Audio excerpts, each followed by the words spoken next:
Hello, ladies and gentlemen. Welcome, one and all, to the third episode of the Steelchair Wrestling Alliance.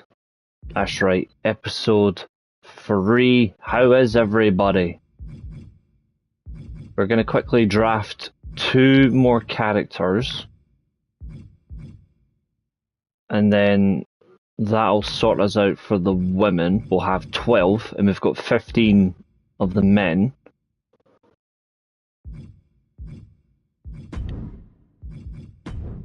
I'll quickly draft 2 more female characters, and then we are sorted on that department.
Just quickly drafting up the second. Hold on.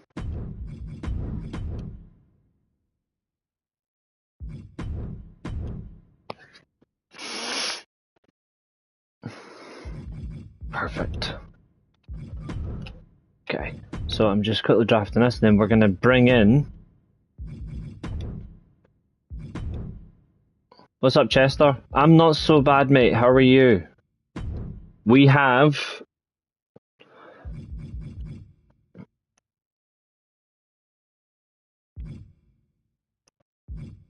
Going forward, these shows do have a commentator. Glad to hear it, dude. Glad to hear it.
Sup, Zodiac? Yeah, there is, but I'm like, why?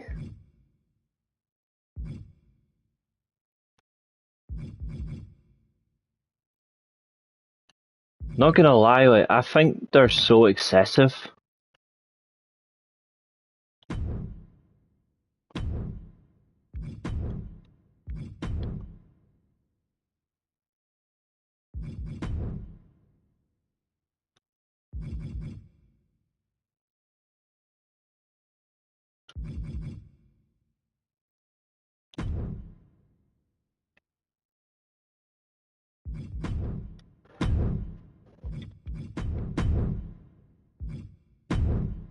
Oh, of course.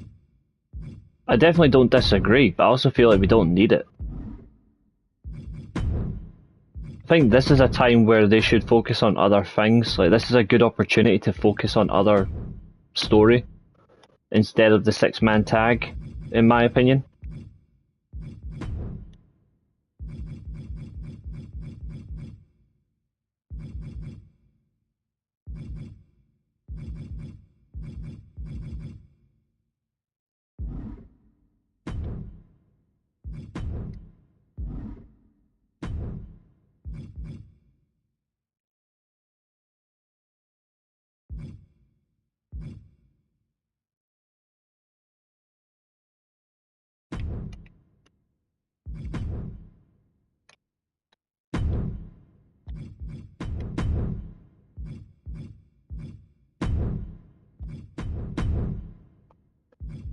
That's what I've been saying for the longest time.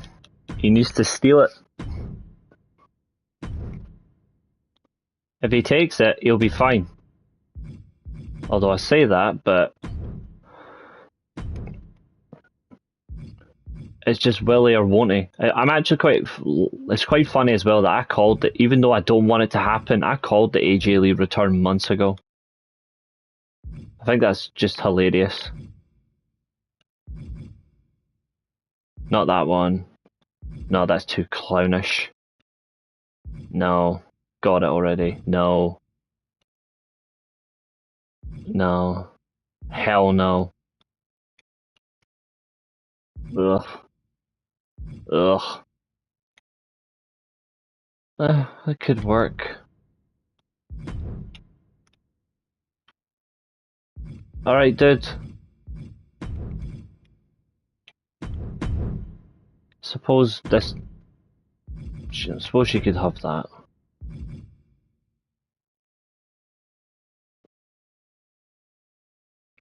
Because they're smart.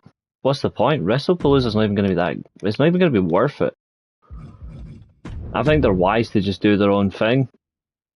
I think it's about time people just do their own thing. You're right on time, mate. I am just quickly sorting out 2 more characters, and then after that, we are going to start proceedings.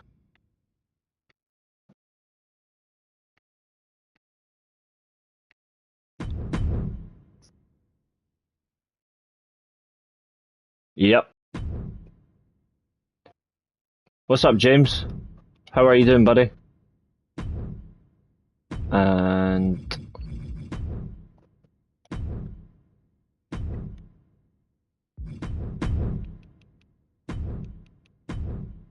I just need to remove the tattoo, because not everybody needs a tattoo on this. No, she's fine. Check.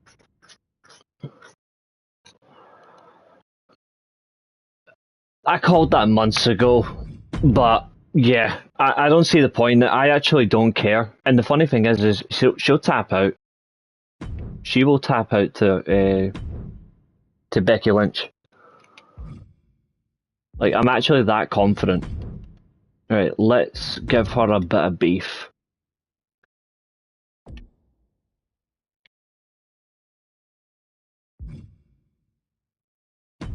That'll do.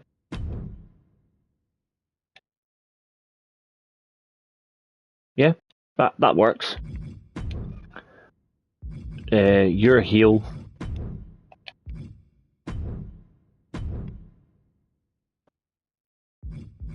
I would gladly pay for his flight, mate. Oh, that doesn't fit. Oh, I'm gonna have to go back and fix that on the main character. I'm renaming this one. This is just a duplicate of the world champ, just so we can hurry up and get someone in. Oh, I've got an idea. Please be in this game, just so I can laugh. Please. Please. Please, please, please, please, please, please, please, please, for the first time, be good to me. Be good to me, be good to me. Yes! Mrs. Robinson.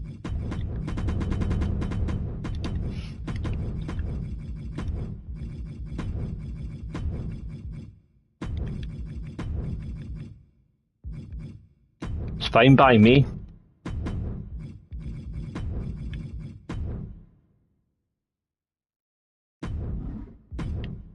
Mrs. Robinson. From Uruguay.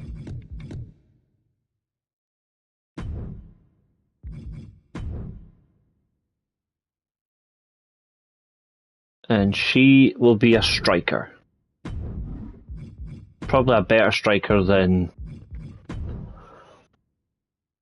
Rasmus Højlund, but at least she might do the job. But at least we have Mrs. Robinson.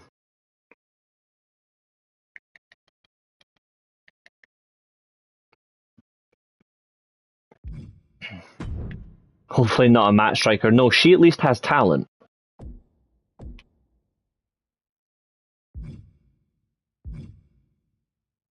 New guy, updated new guy. Need to fix her. Right, there's Mrs. Robinson.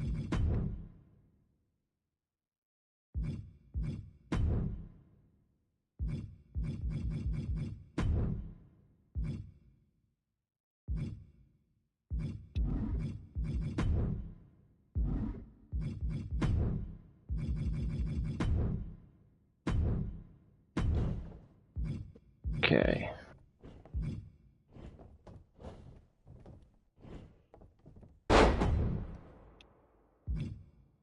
That'll do.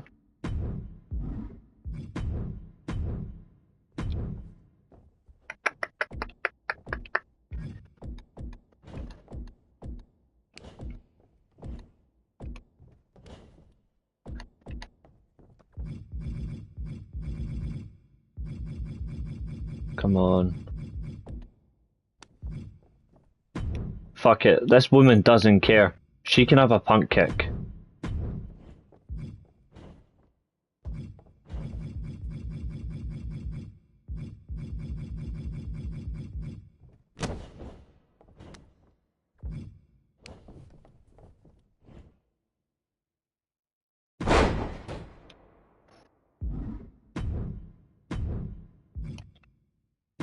Right, that's her save for universe mode.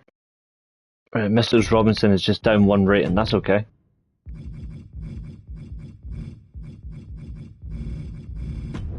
There, that should do it. Oh, shit. Tempo. Right, fix that. Come on, you dumb shit. Come on. There we go. Save for universe mode. There we go. Right, we need one more and then we're gonna draft in the commentator. So, we need one more woman.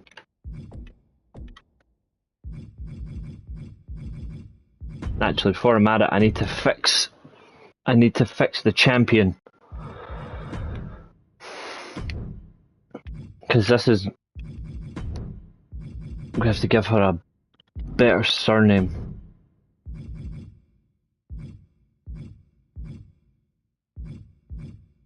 I'm not calling her Sap, she'll be infected by Frightful.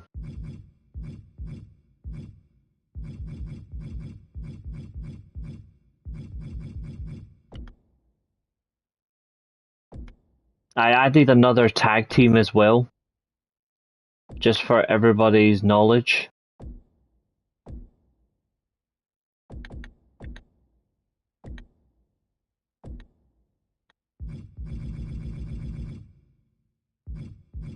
I hope not, that's why I'm not considering it.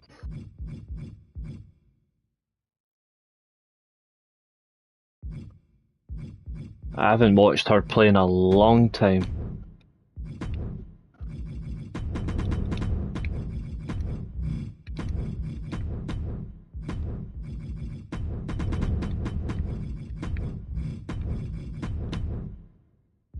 That's better. If it's only gonna fit 5, then we'll give it 5.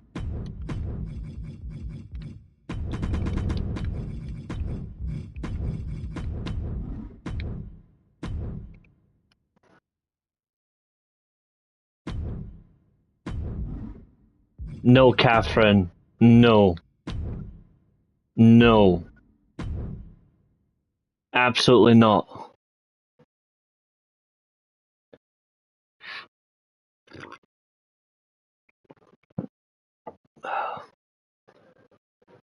That's how shit works, Abu.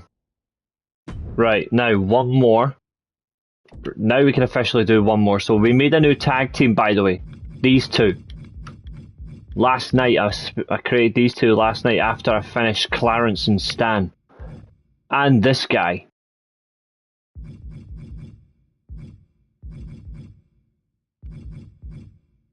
Oh, and I forgot to tell you. The guest commentator is also the co-GM of the organization.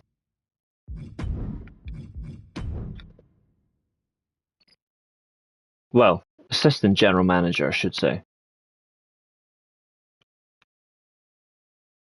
Time to do a little change on...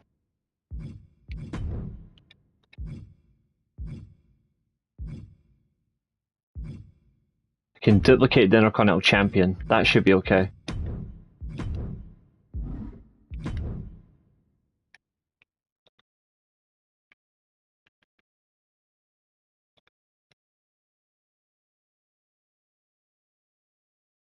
Now, unlike McAfee, at least you're actually going to be worth listening to.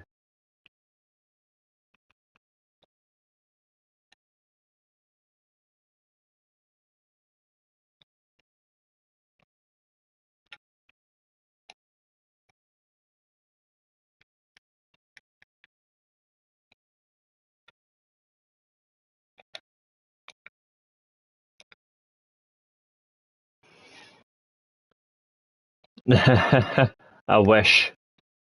Nah, my GM's a bit worse than that.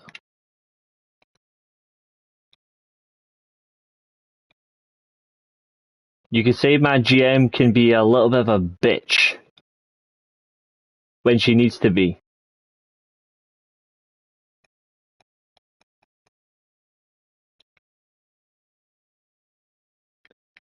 And don't worry, that's not an insult, that's just a fact of life.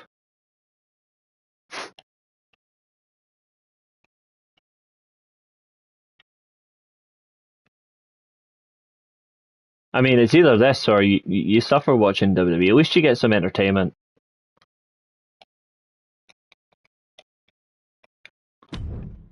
This woman has very scary eyes. So we're definitely going to call her something relevant. I mean, look at that fucking face. It looks like Dr. Doolittle's scary cousin. We need a definite... This is going to be our very stiff, heavy woman. I don't fat shame people, so don't come at me. Do not come at me for this. I don't want to be too offensive.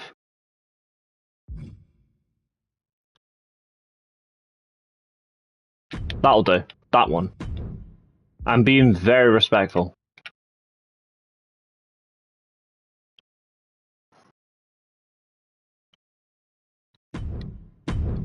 Absolutely. But to be fair, Fact of Life started in another promotion, so if anything, I'm using Eli Drake. Dummy, yeah.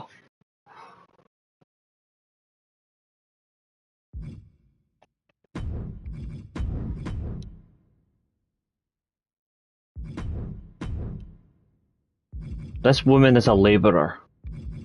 She hates Tories and the name Tory. Absolutely, I'm being very respectful here.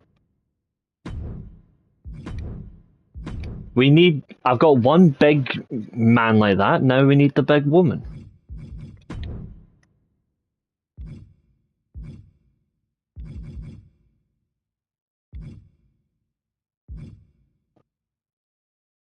See, like, she's quoted. Abel's probably going to ask this woman for a date.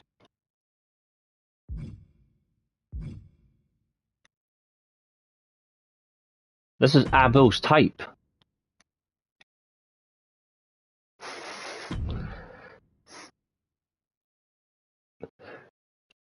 Oh, this is nowhere near Vince Russo's all-women promotion. I actually have men employed.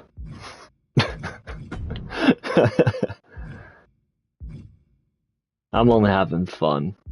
Right, I like my toast burnt, well. I like my freedom stolen.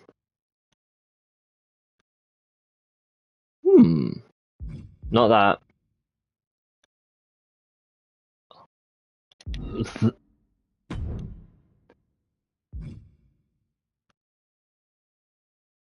No, I actually quite like this one. Yeah, that one does work.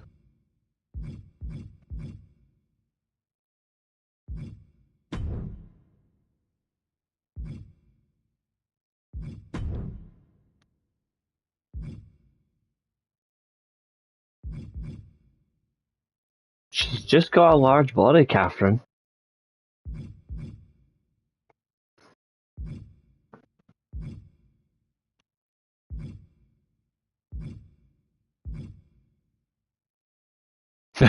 Boxing gloves.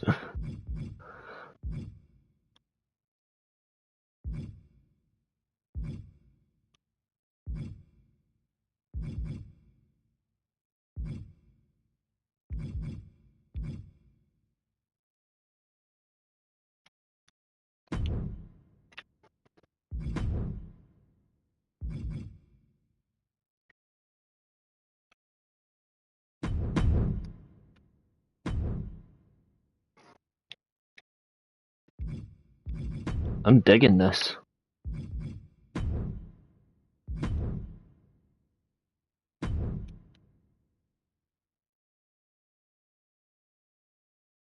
Nah, she's just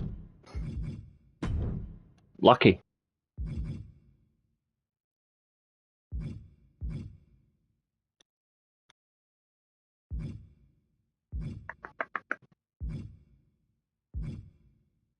She wearing no high heels. My types are poison and psychic. I thought your types were grass and...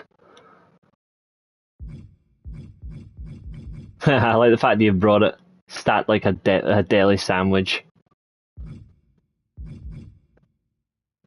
Guess my types and you're on a roll.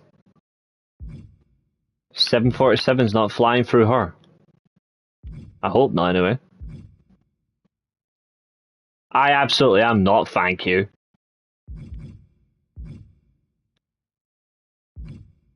For me, it's dragon and psychic.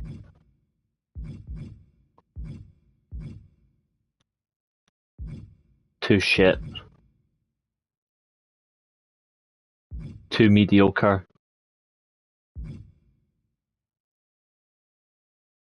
That's too ugly. What does what mean? Nah, too shit. No, too crap. Too much Ultimate Warrior. Ugh, no. Alright, I'm just re-quoting a promo from 2002. That's all.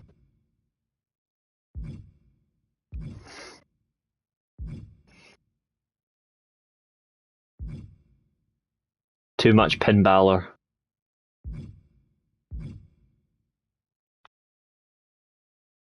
Too shit. No, too small. Too mediocre. Too shiny. Too small. Ugh, ridiculous.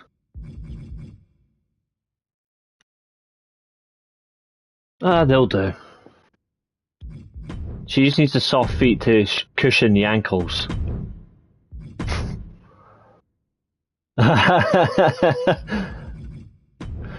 Yeah, that promo, Ailey. That promo. No, Abel, you chose to be a horny little she-devil. That's your fault.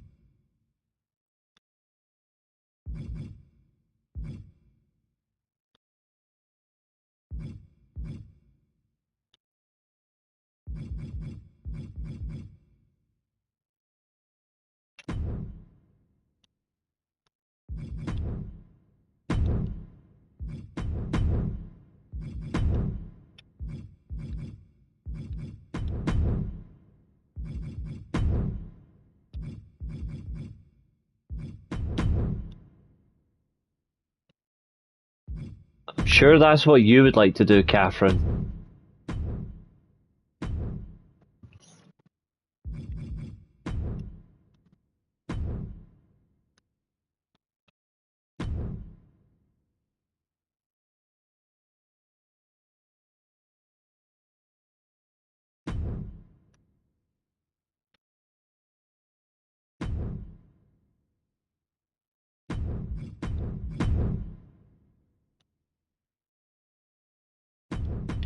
In fact, I don't want that jacket. I know what I want. Actually, hold on 2 seconds. I mean, it's a good thing that my TV is huge, but not for this situation. Catherine, get your head out the gutter.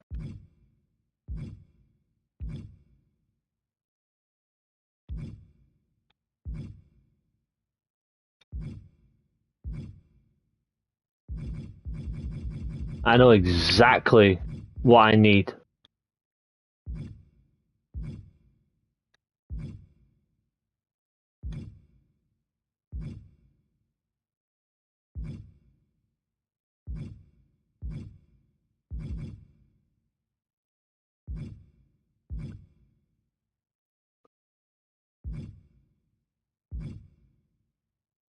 Catherine's been corrupted since day one.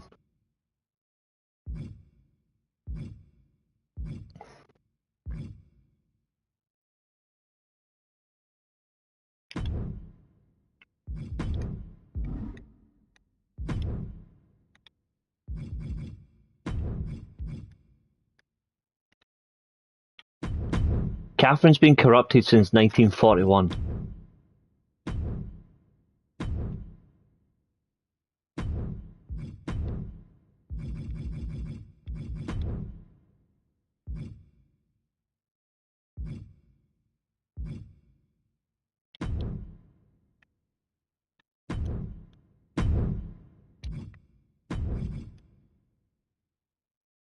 I'm doing it. Don't worry.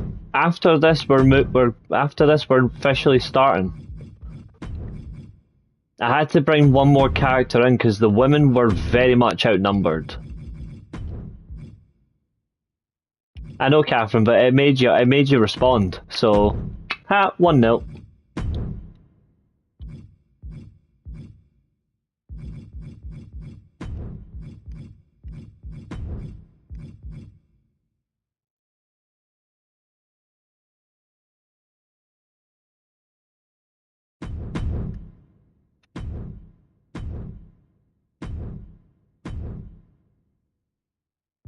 Right, now I just need to do this little bit.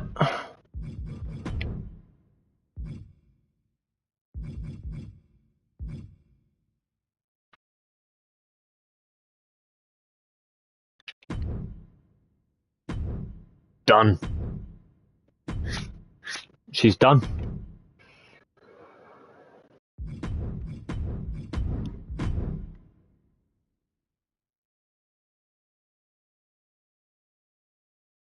Well, I had no time. And plus, everyone gets to see a new star. That's what the whole point of this is. Everyone gets a nice look in.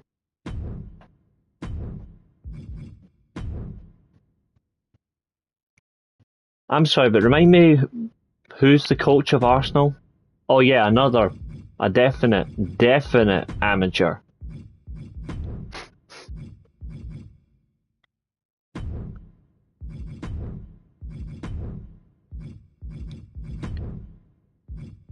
please be in this game. Please, please, please, please.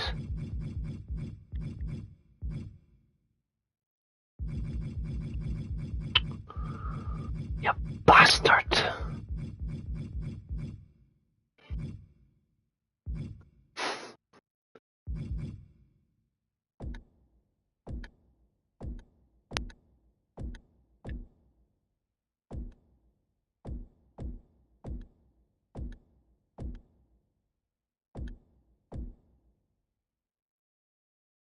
Now that we can agree on.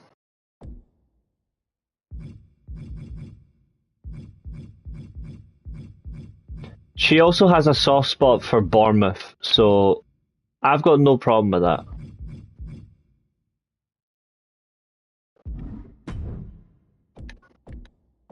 Actually, I wonder, could I get,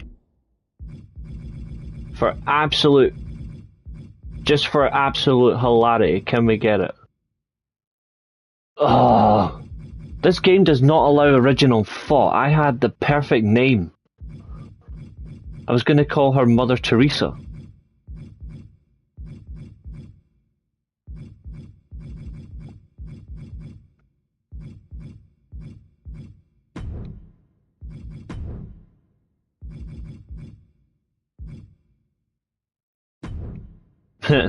Mean Melissa.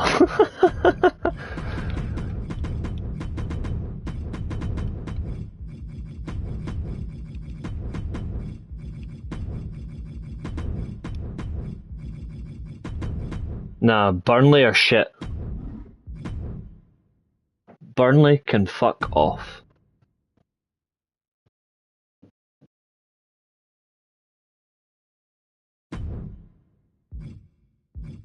Fighting style, powerhouse.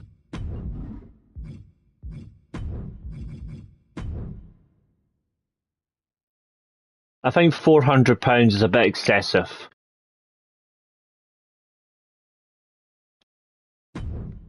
There we go, 350.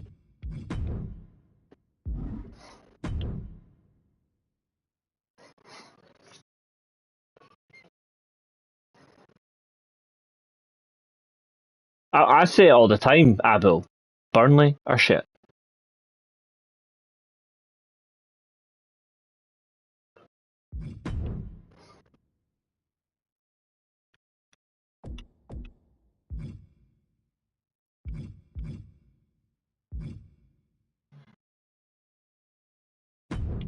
Right, let's finish this one and then we're good to go.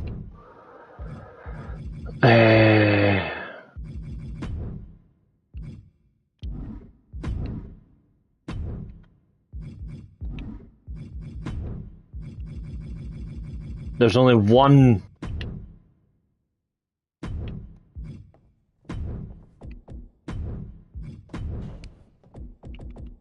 I don't know if this move is in the game, but I'm gonna try.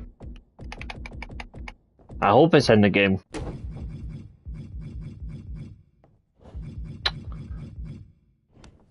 No, I'm not wasting anyone's time. Shut up.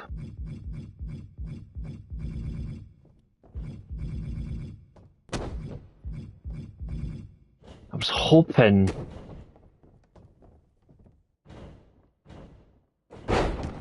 No, I don't want that. That's fucking. She's not getting the devil's kiss, you horny she-devil.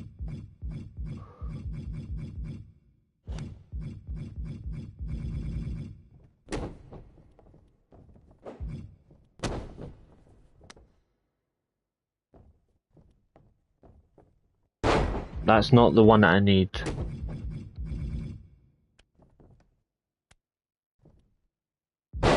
No.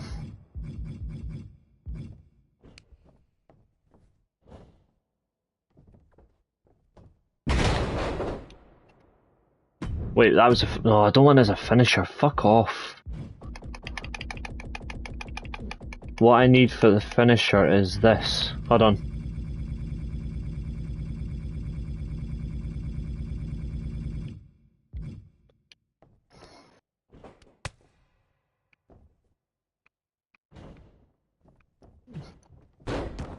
That's quite an interesting one. I've never heard of that.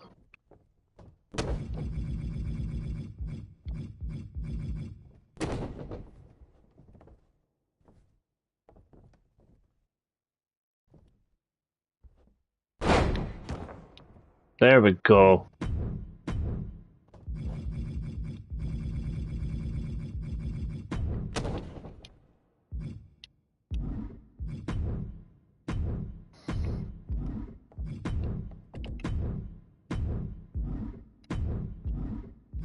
Fucking get out of my way.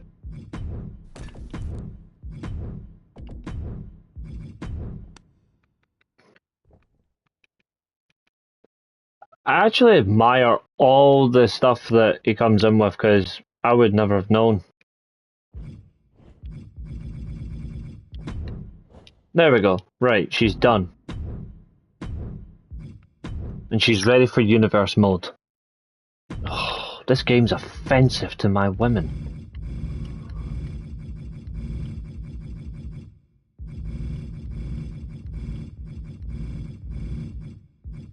Everyone gets the same rated treatment, of course. There's no discrimination on ratings. Christ, she's too high now.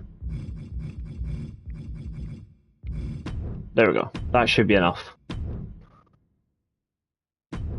No idea.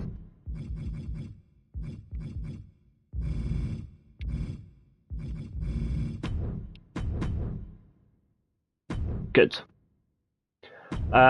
Only when I'm on StreamYard, I'm afraid. Right, there we go. Right, now. Where's my phone? There we go. Alright. I just need your username.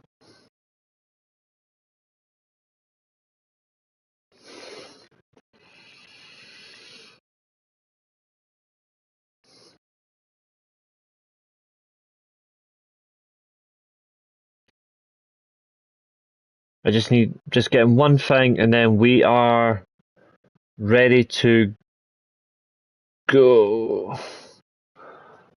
So I've just messaged the commentator, because that's how it goes. In the meantime, I will jump into universe mode, because I made a few other adjustments to the brand.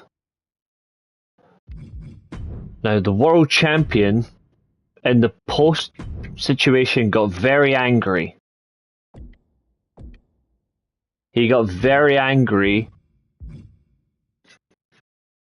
about who is part of his company. So Zoe Stark got fired. And also we are firing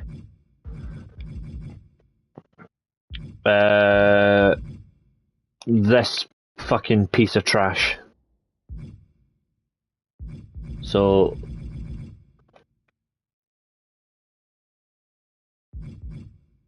why is me Melissa showing as Kristen Barnett?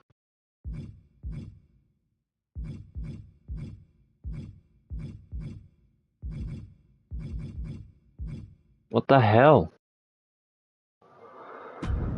Oh, you've got to be kidding me.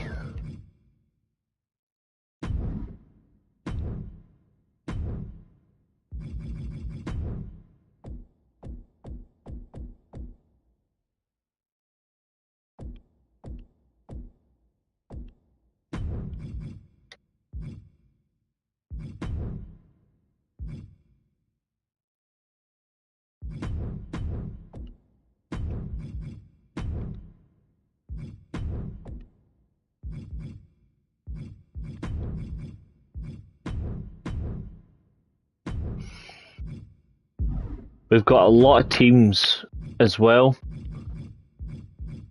So I created a few last night, so I've amended the Unholy Union. That's one faction. There's one tag team. The world champion went on a recruitment spree. The Sutton brothers, obviously, well, the Sutton Initiative, they're good to go. Suits in Pain, Stan and Clarence. The Secret Harvest booted out Piper Niven and recruited Bull Nakano. Obviously these two. You've got the Free Wolves, the Order, Actually, see what's the matter? I'm gonna stick in.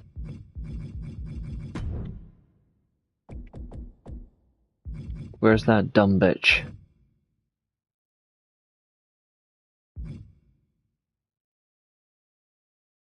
I'll put Mrs. Robinson in here.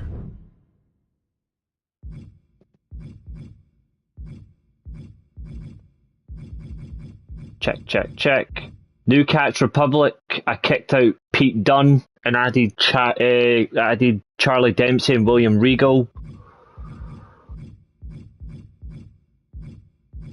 These two remain the same. Finn Balor left the Judgment Day at my bequest.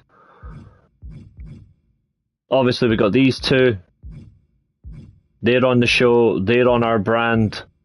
They're on our brand. This is a faction which actually is going to fucking kill people. The Circle. Always right. Well, you can never be wrong. But there we go. Everybody at least in a faction. Right. That is the fucking best name ever. I'm going to make one change to the show, so just give me 1 second, folks.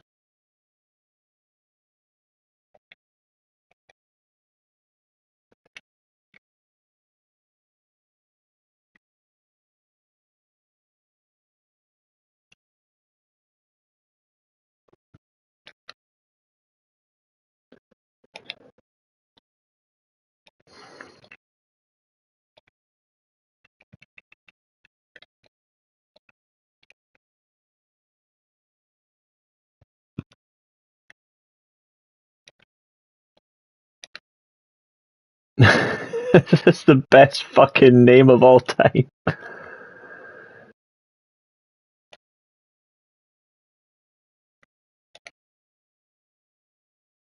Right, so I've sent the invite to Ailey.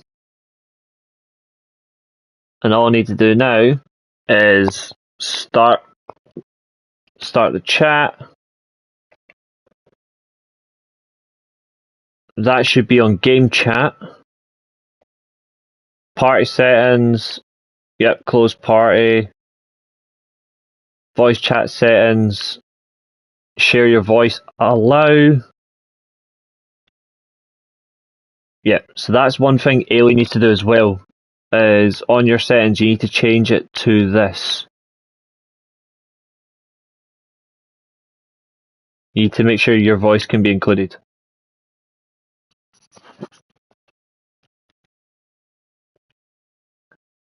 And hopefully, Ailey will join us very shortly, because everyone needs a commentator.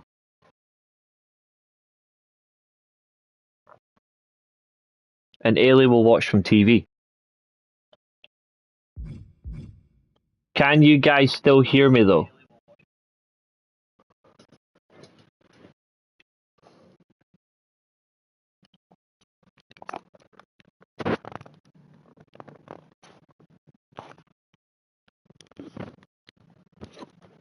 Right, sure, my sound is perfect.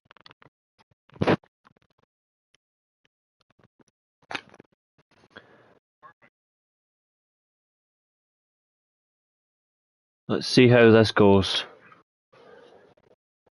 The invite's been sent to Ailey, so that's a bonus. The only sad thing is the rosters are huge. I'm gonna have to go and make some changes to the rosters at some point. That's fine. Take your time. Right, now can I see if they've actually fixed? There we go.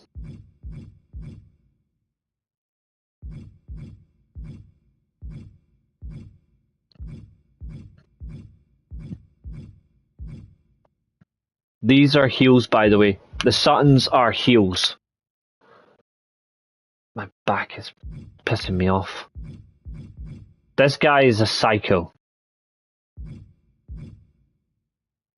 Oh, and she's not here yet, but when Roy Sheen does show, as you can see, I've made a little tweak to Ultimo Vachon. Or Vachon, if you're mad. I've gave him the Jushin Liger face part to his mask. I was tempted to call him Ultimo Liger, but that's just too much. Alright, Maria. Stan. We don't have a horny machine.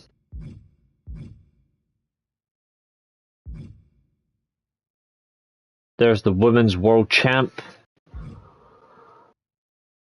Dark Liger, kinda. Like, we could rename him to that.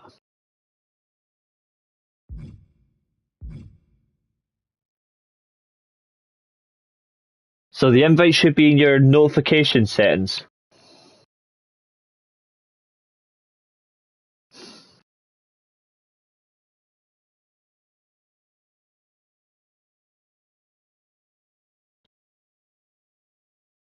It'll be in your notification settings, pal. In the meantime, what we'll do... That's the thing. Zodiac. Haven't got a fucking clue. We might need to make a second and third show. I will resend, absolutely. Invite players, select players.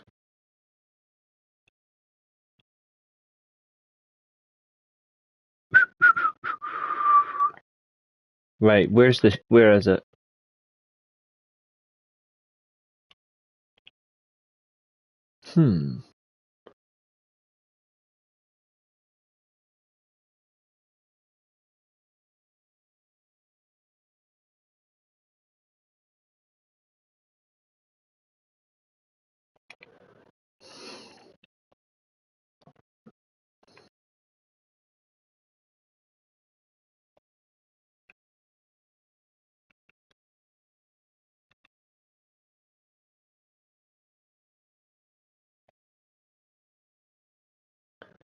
Why is it not fucking...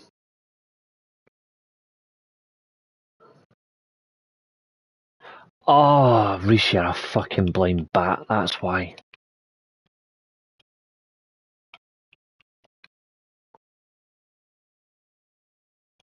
There we go. I've sent it to you now, Ailey. We might need to create a third show, guys.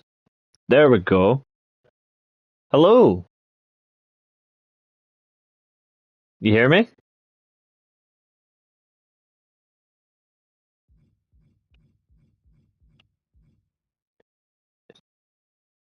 Can you hear me still, aye? Class.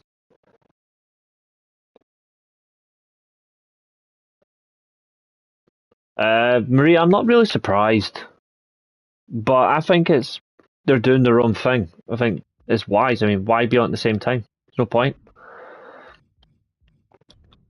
We might need to make a lot of roster cuts, but that's okay.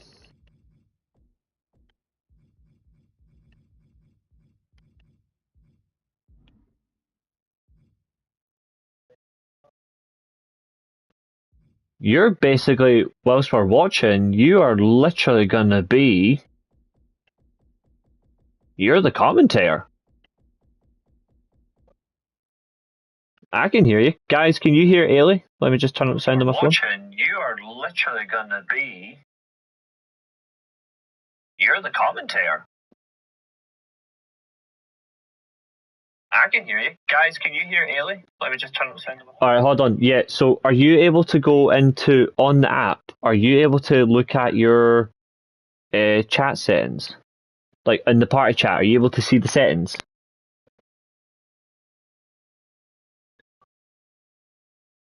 Yes. So, it should give you, like, the three dots. Can you see them?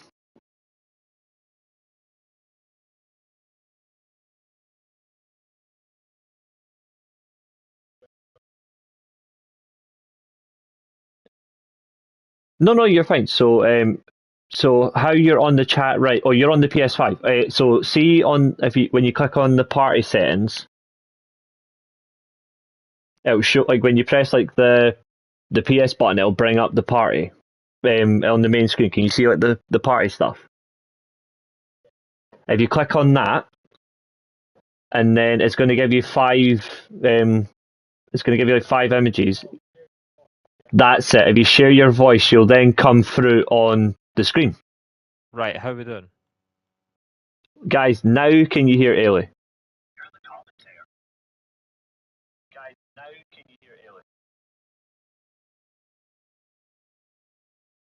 Turn the PS5 control audio on or off so you can speak. I mean, mine's isn't much a problem. Yeah, it seems you're coming through, but I'm not. Yeah, it seems you're coming through, but I'm there not. we go. Oh no. That's the only feedback in my microphone. My microphone. There we go. Yep, you can hear it now. Fantastic. Right, so we actually do now have... We have our guest commentator. Well, our primary commentator, actually, I should say. I guessed my arse. I've got this, you know. We certainly do, right? There's a lot of matches. Right, I'm getting the stream up on the big screen. So the world champion is not on the card, but he is sitting in a backstage situation. I don't fucking think so. Have we already done... Oh, we did those matches last time, so we stopped on that, so we're carrying on from here. Ugh. Could be worse. Alright, fuck, we'll just carry on with these. Oh, Catherine, that is cold. You gonna take that, Ailey? If I open YouTube, is this going to break again like it does on Streamlabs? Like if I do it on my phone, are they going to hear me 4 times? Cause you'll be fine, yeah? Comments. You'll be absolutely fine. I'm going to take on a surprising role. I'm going to go Jada Parker for this. Oh, the comments come up in the corner. That's brilliant. I can respond. Absolutely. In the bottom corner as well for the Steelchair Arena, we actually do have the Steelchair Wrestling logo, but if I can upload my own logo, the one I've done for this entire stream is so much better. The diamond logo is insane.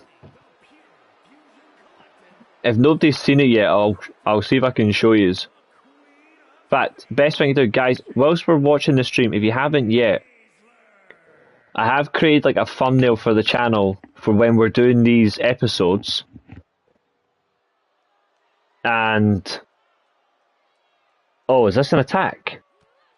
Oh, Jada Parker, you vicious bitch. Well, here we go then. We're cracking on. The match starting when Jada Parker says so, not when Shayna Baszler was ready. You could see the towel still around her neck and that suplex there right on the concrete. It's a vicious start. It is Princess Els joining you here as this match gets underway. Steelchair Wrestling Alliance. And, well, we were ready to kick things off with a women's match here, women's division match. But Jada Parker, she's all about, you know, playing to the final whistle, and she's started the attack before the referee's even blown the first one. Can't believe it didn't let me make any move there when I actually was pushing an attack button. That is weird. Shayna Baszler now stomping on the chest of Jada Parker. She's used to chesting down footballs, but she isn't used to chesting down size 12 boots. Shayna Baszler now. Oh, this is not a game Jada Parker wants to play, I don't think. Going into chain wrestling with an expert, mixed martial arts expert. Then again, Jada Parker's got better of this collar and elbow tie-up. Gets her right into the corner.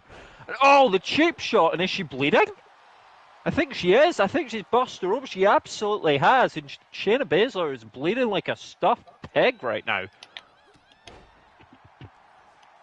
Who knew Jada Parker had it in her? Oh, Jada Parker has a real mean streak in her. I remember when she used a brick on Lola Vice. Oh, I didn't know that. Yeah, it built to an underground match in a promotion that we're not allowed to name. 2 count there from Jada Parker off the top rope, and Shayna Baszler kicks out. Multiple-time former NXT champion Shayna Baszler, multiple-time former WWE Women's Tag Team champion as well, and someone that probably, for her accolades, wanted a lot more out of this business, and she's here now in the Steelchair Wrestling Alliance to get that lot more, and it's a back and forth exchange of strikes. You'd think Jada Parker would maybe want a kick as opposed to punching, as opposed to slapping, but it's not happening. She fluffs that exchange there, and another one, and Jada Parker completely outworked there, and the combination strike now from Shayna Baszler. She's up and dropped with authority with a dominator. Speaking of dominator, Shayna Baszler is absolutely dominating her opponent right now. Jada needs to rethink things. Straight to the midsection, nice little counter. Jada Parker could do with getting a little bit of space, and Shayna Baszler allows her it. Jada's now the one on the attack. Bit of trash talk as well. Well, Jada Parker's always been, a fan of a bit of that. Throws her back into the ring. Baszler caught off guard here. She's been bust open. Now going for the cover. Jada Parker for a huge win, and it's only a 2 count.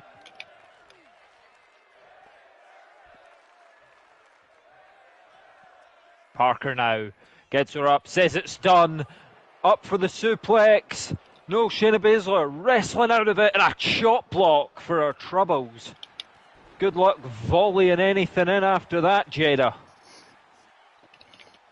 This match continues to ebb and flow. The clothesline from the sitting position, it was a long 2. I do agree with the fan sentiment there. Down she goes, Russian leg sweep. And up. This is why we love professional wrestling. The rookie is dominating the veteran. Jada Parker, just an absolute wild card. I mean, she's taken some of the best in the business to the limit. I mean, obviously, when you talk about up and coming best, but maybe she doesn't have a reply for this one. Up, and a second dominator. I don't know what else to call it. I remember it as the dominator. 1, 2, and it's 3. Good showing from Jada, but it was not enough. The submission magician won with a pinfall. Sometimes you don't need to pull your best tricks out the bag. Absolutely. And it's a strong It's a good continuation. A strong start to the show. Here we go. Faction Wars time. Singles match. The Sandman versus Braun Breaker.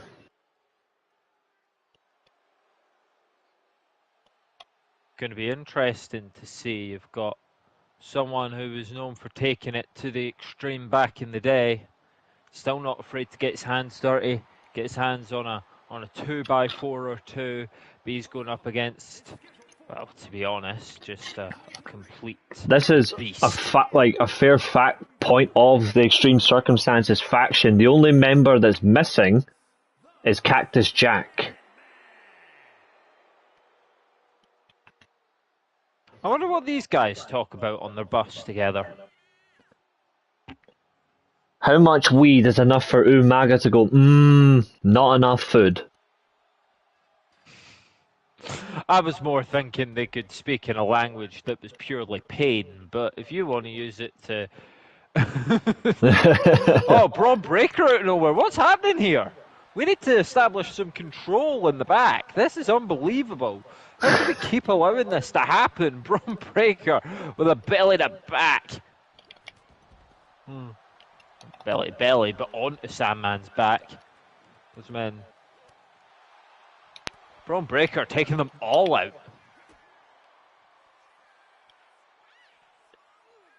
Oh, Tiger Suplex. It's a brutal move. Right on the back, the shoulders, the neck. My fibro pains get worse just watching it. Same. Braun Breaker now with a little bit of showmanship in the ring. I didn't know dogs knew how to appeal to a crowd, but I suppose they do. Into a figure four. This is an interesting strategy from the Sandman. I'm not sure he was ever a submissions expert back in the day. Braun Breaker letting him know you're going to need a lot more than that. Vicious clothesline. I guess he was let out of Spider-Man's universe a bit too early. Braun Breaker would do a lot better to focus on his opponent as opposed to playing into the crowd and their antics. The crowd don't matter, Braun. You need this victory. You need to make a statement against extreme circumstances. I love that you've got the faction nailed on already. That right there itself is why you are the lead commentator and the assistant general manager. Don't stroke my ego anymore. If I won't, grows it's any fired. further, my head may burst. But Braun Breaker's got Sandman back in the ring here. Throws him into the ropes. Oh, wow! The athleticism on display. And the cover, trying to maybe catch Sandman out with shock more than with pure power and relentless punishment. Sandman went for something there, but he only got the ring post. Well, not ring post, turnbuckle. Would have hurt a lot more if it was a ring post. And I thought Julius Creed was being sent right into the ring post there, but he managed to get out of the way. Now you could probably, I mean, extreme circumstances. We wonder what could be, you know, the common factor there. But what's the common factor with Julius Creed and Braun Breaker? Two up-and-coming guys who are tired of everyone else's shit. Oh, Braun, you're stuck with Vader.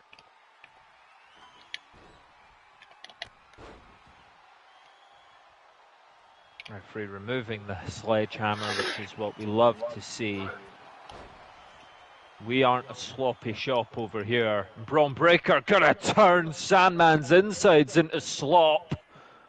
It's baby back ribs day. It might be Sandman on the menu. Up he goes. And down with a gutbuster. Could be a second one. Oh, come on.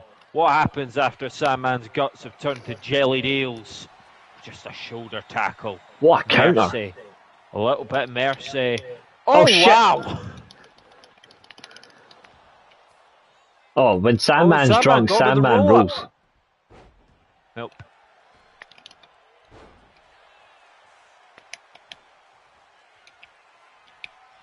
Oh, Braun Breaker just miscalculated that maneuver. Oh, Sandman might have him here. No. Elbow at the head. These two now countering each other back and forth.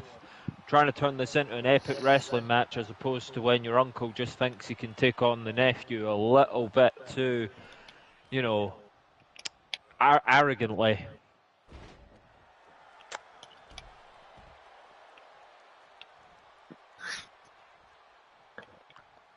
Spear to Umaga.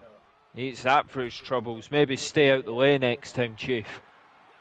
Into the corner and up. Going to be something really bad for Sandman coming up.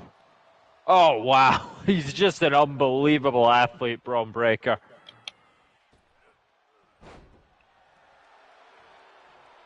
Sandman trying to get away at this point, I think. If his head isn't spinning from all these suplexes and spears and shoulder tackles and clotheslines, it might be spinning from all the alcohol he's had prior to the match. Up and another belted back, just no letting up from Braun Breaker here.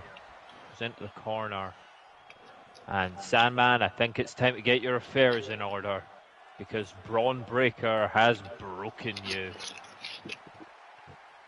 Cover 1, 2, and I don't know what's happened there.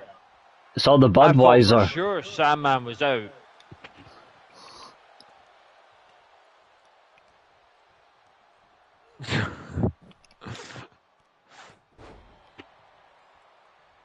Breaker throwing Sandman into the ropes again. catching him again with that. You would think Sandman would maybe know how to dodge that move by now.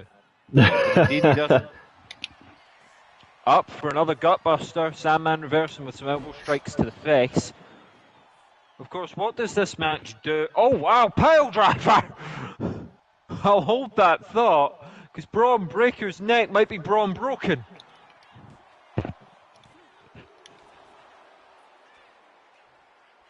One, two. Oh, you could talk about these referees maybe making slow counts now and again. Braun Breaker's resiliency. Oh, the Bulldog right on that already damaged neck following the pile driver.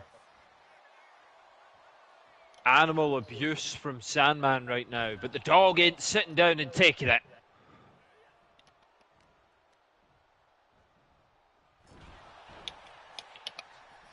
Up again now. Oh, Braun Breaker thrown into the corner. Sandman's woken up. Something about getting thrown around like a dog toy for the entire match. He's finally sparked something in him, and he's now looking for a shock victory here. I know he's got the numbers advantage, but he is an old drunk, and he's against a generational athlete. It'll be online somewhere, Daz. Sometimes the deck just stacks against you that little too much. And Sandman now, this is getting humiliating now. New Jack maybe wanted to say something about it. You never know what he's got in his pocket.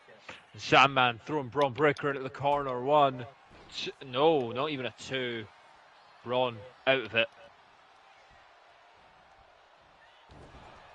Sandman kicked down, just a dismissive response. And at the corner again, how much punishment can Braun Breaker's back take? His back and his neck, it's all been jolted by that pile driver earlier. And now Sandman knows exactly what he's targeting. Top of the back, base of the neck, and keep the punishment coming. Breaker needs to end this now. And he might just with another gutbuster. Quickly to the corner. He's a little winded. But the spear connects. And the Sandman may as well be Sand Jam on the inside, because that is going to be the end of this one. Braun Breaker with an important victory. Extreme Circumstances tried to take it to the extreme. They had one of the kings of the extreme, and he was no match for Braun Breaker. Even better, Braun Breaker is the leader of the new Wolf Pack. I see. Oh, there you go. There's a match. Oh, dear. Yokozuna versus Mankind. We've got all the Foleys on this brand.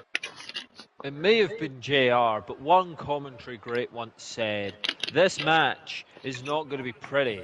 It's going to be bowling shoe ugly. And I think this applies to these two because, well, yeah, they definitely, you know, they're like the Ruben Amorim of wrestling. You know, it's all about the result.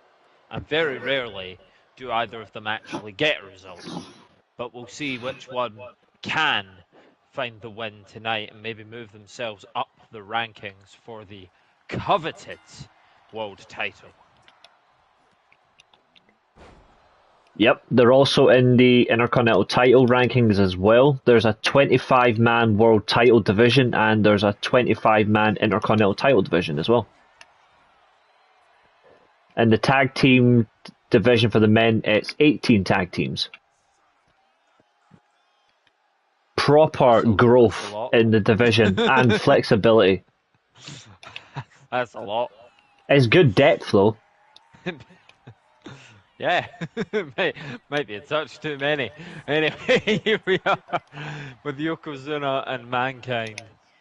And I mean, I don't know if we want to call this one blow for blow because, well, neither of them are really going to do much that's particularly impressive. Ooh! Will win like a title and do better than Arsenal. I mean, to be fair, there's no FA Cup on the line in this match, and the loser won't be getting a silver medal. No silver medals in wrestling, my friend. Just titles, turmoil, and absolute trepidation. Yokozuna's just absorbing the blows. He's absorbing those like Big Macs. Mankind's going to have to rethink. All them cheeseburgers.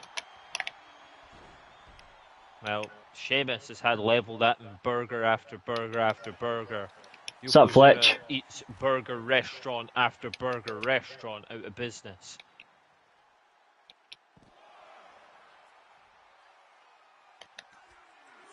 There we go. Yokozuna's extra health bar is off. Now we can get a fair fight. Yokozuna was caught out there, went for the elbow drop, and forgot that if he missed it, it was concrete. But it's okay. MJF's been there too. Good evening to the fans joining us now. You are late, but we forgive you. We're on match 3 of this card right now, and we have got... Oh, wow, they're just going for it. They do not care about the rules, these two. These two are absolutely going for it. And yes, indeed, it is the voice of Princess Ailes, the real host of the Weekly Steelchair and the light of your life, your favourite co-host, etc., etc. This match is getting called off. We're at It has been. Mankind's getting back in the ring. Yokozuna can't reply to that. I was at practice, just finished dinner, sorry for being late. That's unacceptable. No, it's fine. We do appreciate you joining. And a draw awarded. There's a match for you. Tuning in whenever you can. Holy sh! A 5-woman Hell in a Cell for you, ladies and gentlemen. Abul is going to need to be held back in a straitjacket. And this is your your top contenders in the world title division. Mami Vaquer, yes, Vaquer has a couple of fans.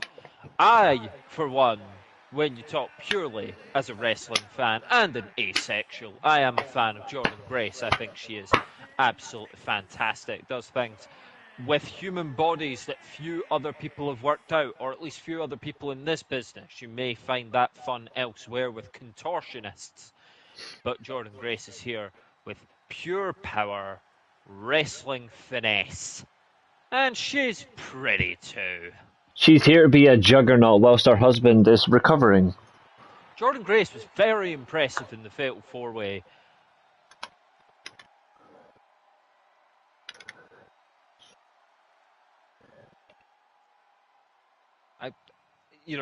I'm still learning the names of your titles and your relevant titles, but of course, you'll like this. The only titles we have is that was on the other night. Jordan Grace was incredibly impressive. I thought for sure she could get the job done, take advantage of Chelsea Green while she was down, but the champ was just too strong. Speaking of too strong, I mean, Mommy's in the house.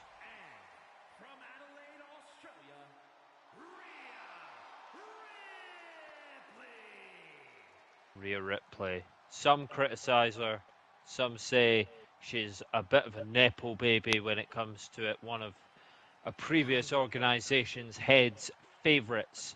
But let me tell you, everything that she will earn, everything that she has earned, her coveted spot in the Steelchair Wrestling Alliance, it has been just that, earned. The Eradicator has been phenomenal ever since she discovered this darker side of herself. And she's ready to put some punishment and pain on the competition. Once again, remember that if we do need a rematch of this one, Abu will be placed in a shark cage. Literally. A shark cage with electricity on it to calm him down. Straight jacketed too, so he can't even do that phony shit with the key. Here comes the deadly one from Japan. Rhea Ripley stepping into the cell, got to be a favourite. I mean, she has experience with cages. Here's Bull Nakano, and I'm going to show my age here. I don't know who she is. That, truth be told, this woman right here is my favourite female wrestler of all time. Ah, was she in Trolls? Hmm? Was she in Trolls? No, she wasn't. She was... Has she been used as a toilet brush in a previous life? No, but she was early 90s WWE. She was also main in All Japan, New Japan, and other Japanese promotions, and she became a Hall of Famer for WWE last year. Would people be offended if I referred to her as Sonic the Hedgehog? No, absolutely not. Medusa. Yep, she was also formerly Alundra Blaze / Medusa. It was her opponent in WCW, and when they were on the Indies, they got hired by WWE at the exact same time in the early 90s. Now here comes somebody who I absolutely adore, but we all know Abu would really do much worse. We've got a couple of huge Stephanie Vaquer fans in the building with us tonight, and we do appreciate you tuning in. And do remember, you are allowed to bring your own Kleenex to the shows, but make sure you do not leave it on your seat. Find a bin. We're not cleaning that up. All we're going to say, Abu, is if you've taken more than 2 Blue Chew, we ain't going to cover you on the medical care. I wonder who's going to cover who in this Hell in a Cell match. This is going to be a war. It certainly is. 5 women. And here comes the 5th and final entrant.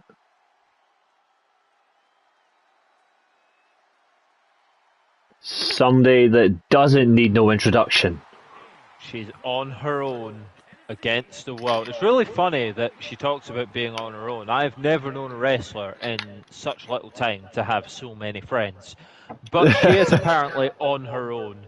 Here she is, Bianca Belair. Very impressive athlete, a different sort of athlete. I would say, you know, she's sort of like the bubblegum princess of this match. Of course, that's not what Bianca Belair is, but when you put her up against, well, at least 2 very intimidating and evil forces in women's wrestling, capable of intense harm. And then you got her coming out here, whipping her hair back and forth like she's Willow Smith. She might just find herself a little bit out of her depth here. We're certainly going to deliver right here, right now. This is war. What's up, Rich? She skips Jordan like Grace with a She might snap want to German. skip her way out the way of these just warriors of women's wrestling. I'm not sure this is Bianca Belair's place in the cage with these 3 brutal wrestlers, and as I've said, someone I've actually never It seen will work this before. time, Rich, because I've got the settings on, so it will work this time. Jesus Christ, Jordan Grace is kicking my ass. And not the way that I would be like, okay, cool for. Yeah, definitely turn the settings on, Rich, so you should be able to. Ringside area. Or just onto the apron. Yep, now she's ringside. Choosing to have a breather. That's smart, you know. Now she's charging in like a bull Nakano. But can't get the better of Stephanie Vaquer in that exchange. Vaquer now. Oh, German suplex. Lovely. And now the fight I want to see most. Jordan Grace and Stephanie Vaquer. No, what are you doing? Don't break it up, bull. You'll get your time. Let's just enjoy it. Rhea Ripley now. Going one-on-one with Bull Nakano. And this is the thing about a 5-way. It will break down into individual matches. It will break down into individual battles. Turf wars, if you will. And it's all about winning your individual battles. And as a great football pundit once said, if you win all your home games and you don't lose any of your away games, you've got a good chance of progressing. All these women should be viewing this as home turf. All these women should be viewing this as a chance to score a huge win and get themselves closer to that Women's World Championship. Goddamn right.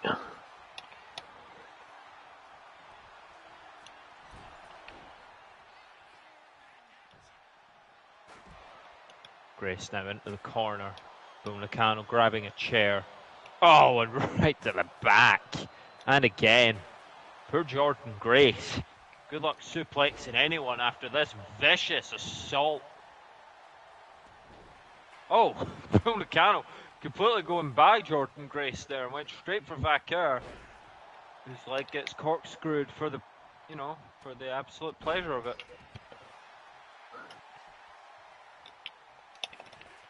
Oh, Jordan Grace countering into a bulldog. She's going to have to rethink her strategy, I think, though. Oh, never mind. Okay. Gets hit with a chair 4 times. Deadlift gut wrench suplex instead. Okay. If that's what you can do, Jordan.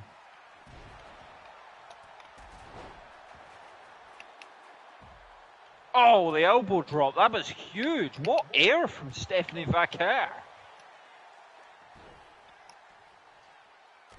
Nakano with the slap. And another. Yeah, Zodiac, I lost the word that I wanted to use. Privilege, I think, was maybe what I was going for. Got to remember, I'm going to lose the words sometimes because I'm not the most intelligent, but I bring the fire and I'm the reason you watch. And it's a pile driver from Buonacano, and it could be all over if Vaquer doesn't wake up, but she does. Holy shit, it's a sit-out axe driver. Whatever one of those is, it didn't look nice. What's the referee doing? Oh no, Vaquer, I would go and piss on him or something. This is women's wrestling done at its most violent, ladies and gentlemen. If you love women's wrestling, unlike Catherine, this is where you'll find violence. Good evening to the now 8 people watching live on PS Live, our new streaming deal. We thank everyone at PS Live. What a fucking line. Uh-oh, uh-oh. Oh, this is getting ugly. Up it goes. Oh! I don't even know what that noise was I just made.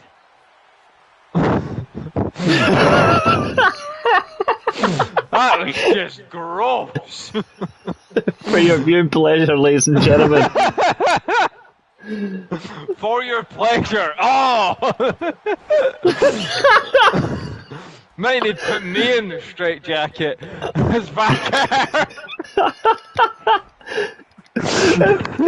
Oh, Jordan's been busted open. That's right, I exploded with the excitement of this wrestling match. Covered out by Bianca Belair. Could she pull off the upset? No, she can't, Buonacano. Oh, bull. Bull with no shit.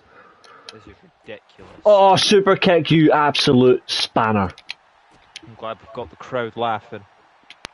They do say always leave them laughing. Oh, Rhea Ripley with the kick. Gonna have to keep my grunting to a minimum. I didn't realise we had so many perverts in the audience this evening. Kick! Cover from Rhea! Could be all over. Buonacano! No, she kicks it. The SWA fans are having a fucking perverted evening. This is Monday Night Wrestling and all the pervs are joining.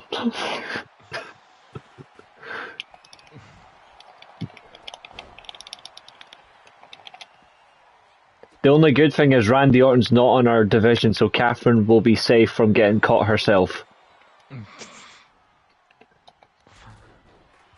Remember, all the unseen clips will be available on Only Graps. Oh, Buonacano with the running drop kick there.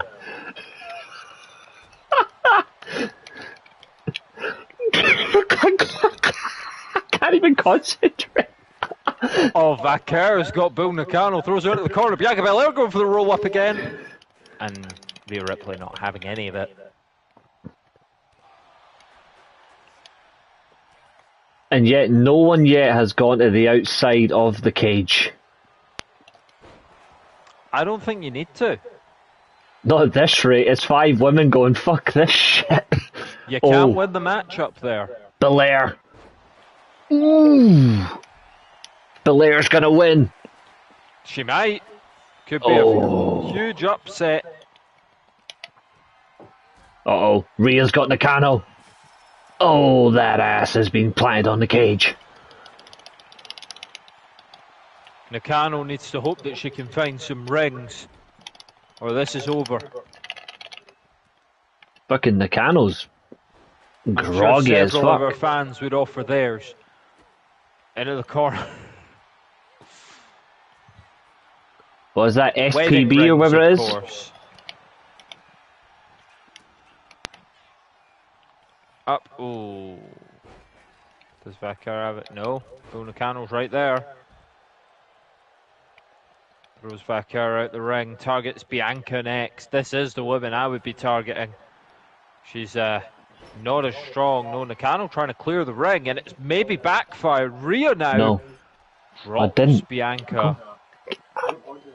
Middle rope. Oh, Vaquera runs in and somehow missed the knee, but second time's the charm. She just miscalculated that first maneuver, and she miscalculates again, oversteps the mark and misses with that splash. Belair just did a Nikki Bell, everyone shockingly embarrassing. Ouch. Up and down. Vaquera. Oh no, it's the headbutt. She rolls out. Is Rhea going to do this? Bull Nakano's Grace! super Inside sonicking cradle! up right now. Oh.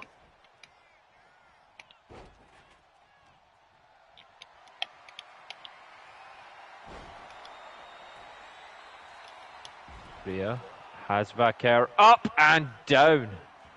And it's a KOD to Jordan Grace. Does Bianca have it? No, because Bull Nakano's right there. And she might have something to say about this, you know. Maybe going to go and try and take advantage of what's happened to Jordan Grace. No, it's Vaquera who's going to do that. Belair's got a table, Grace fights back, and table Rhea's from got a Ripley as table, well. And I don't know why. Seems like there was enough chaos here already, Rhea. Don't think we needed that, but the fans won't complain. They'd love to see one of these women put through wood. And Abel would certainly like to do it.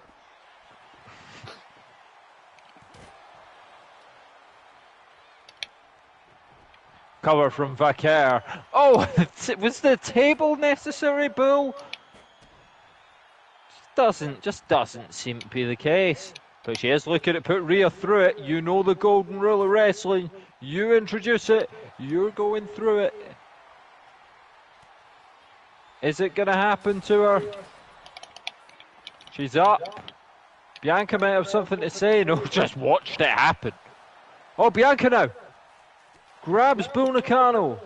Bull fights out of it. There's a slugfest going on the outside between Stephanie Vaquera and Jordan Grace, and I think one of them's just been bust open. Meanwhile, Bull Nakano, these two women on the outside have got to keep an eye on what's going on the inside, or they're gonna be defeated. Rhea struggling to her feet. The referee, once again, what are you paying this referee? No idea. Shocking performance again. Just go down and make the count.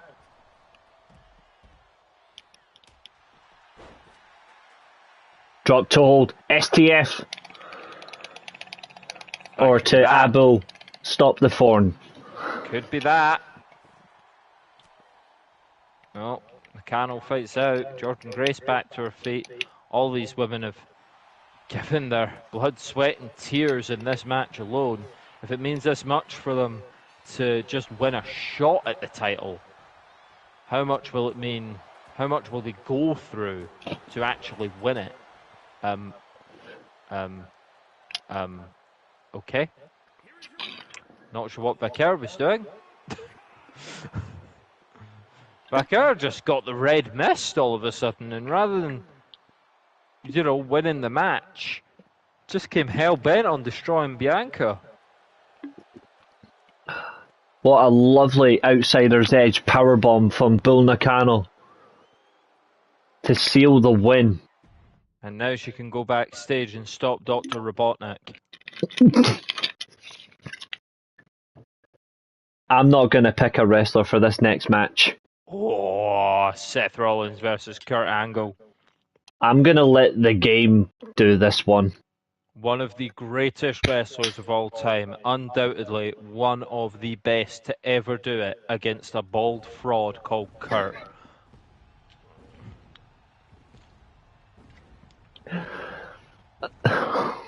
Here he comes. Everybody, get ready with it. No, Ooh. don't.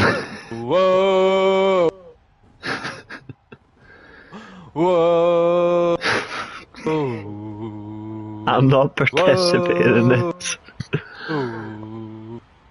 Whoa! Here he is. Not gonna lie, I actually wonder how this is gonna go. Monday Night Messiah, the visionary, the revolutionary, Seth freaking Rollins. Not gonna lie, I actually do wonder how this is gonna go. Because I've not picked Kurt, I've not picked Seth, I'm actually letting the game do it itself. I can see it only going one way. Kurt Angle jobbed to Baron Corbin in a previous life. There is no chance he is taking down the visionary. The "you suck" chants going in the background. They are right. They does are wrong. Suck.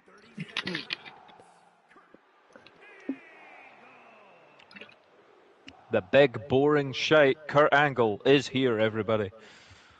Seth Rollins is about to get tied up like a fucking pretzel. Here we go. Referee for the assignment.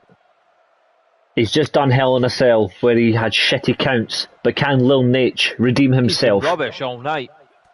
I think we need to dock his pay. Okay, interesting first exchange.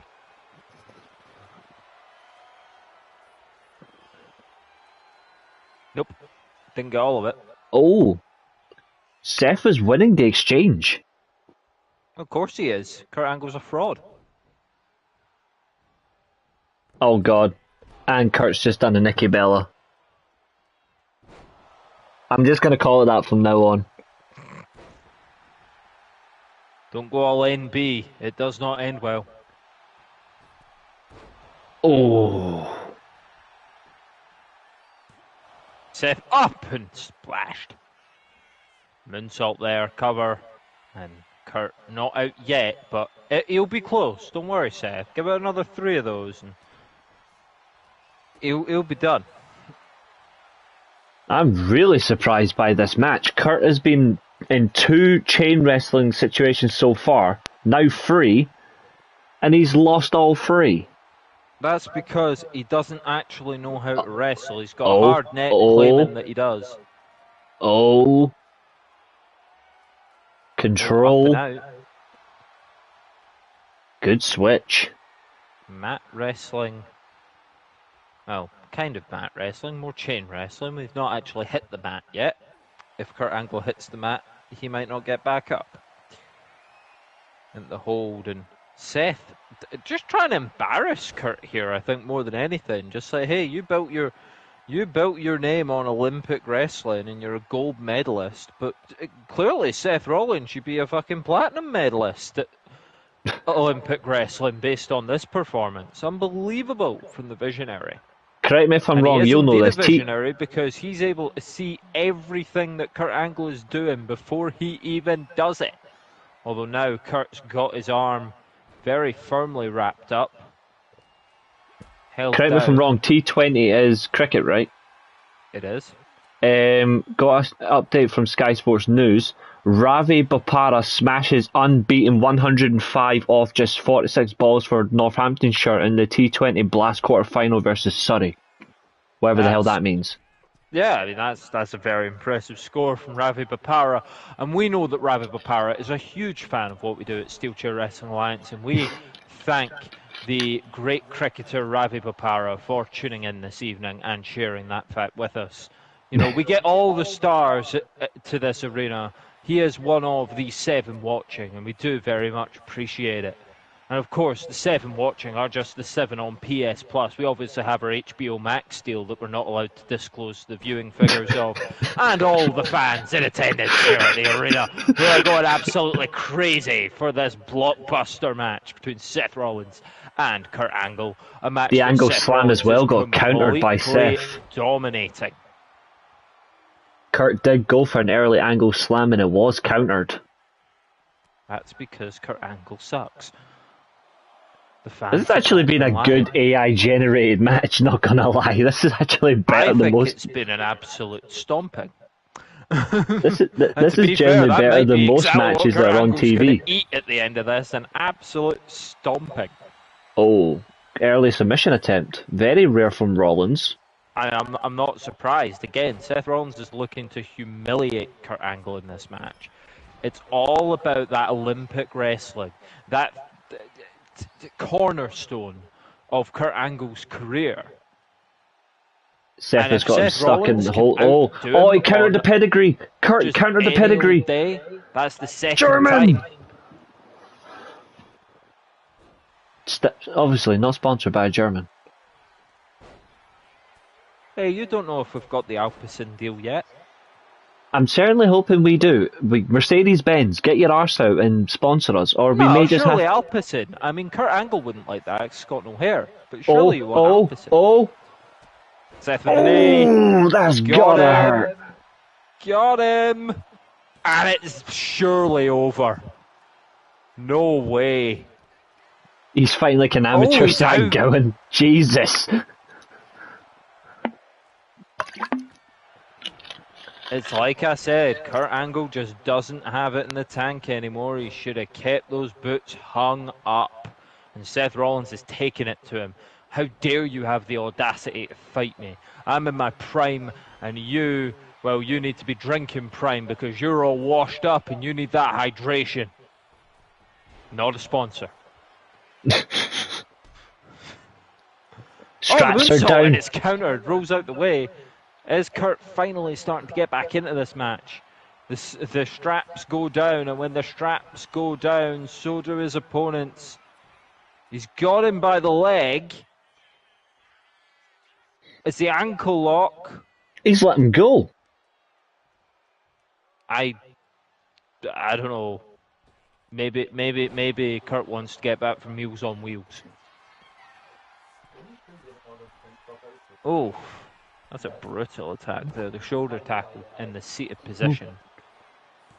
Forcing Seth to eat all of it, and then the moonsault. It's not the best moonsault ever, but it'll do. Cover, 2, and a kick. Seth. Oh, in the back. Oh, another excellent counter. Seth could have him here. No, missed the kick. The end is near, Seth perhaps. The pedigree again. He's failed it twice in this match. Kurt might have that figured out.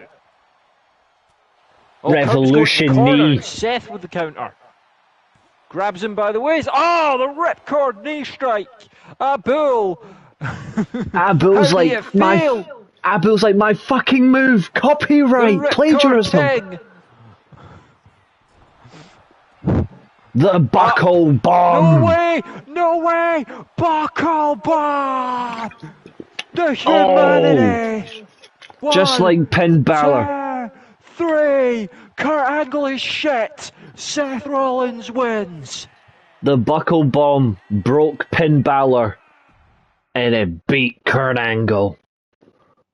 Ooh, and here is your main event. There are few better than Seth Rollins. And here we are with tag team action. Triple threat tornado tag. You've got the Hart Foundation versus High Energy Engaged versus the Steiner Brothers.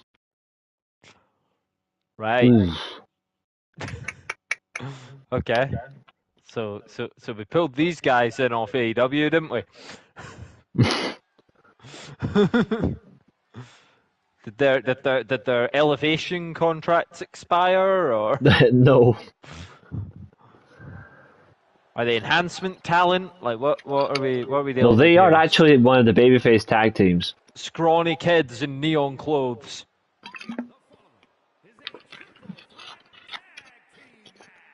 And for some reason, Taker lighting. Nah, blue lighting is actually quite cool. I quite like blue lighting. Only a few of these resident wrestlers actually have the monochrome. The world champion dictates monochrome.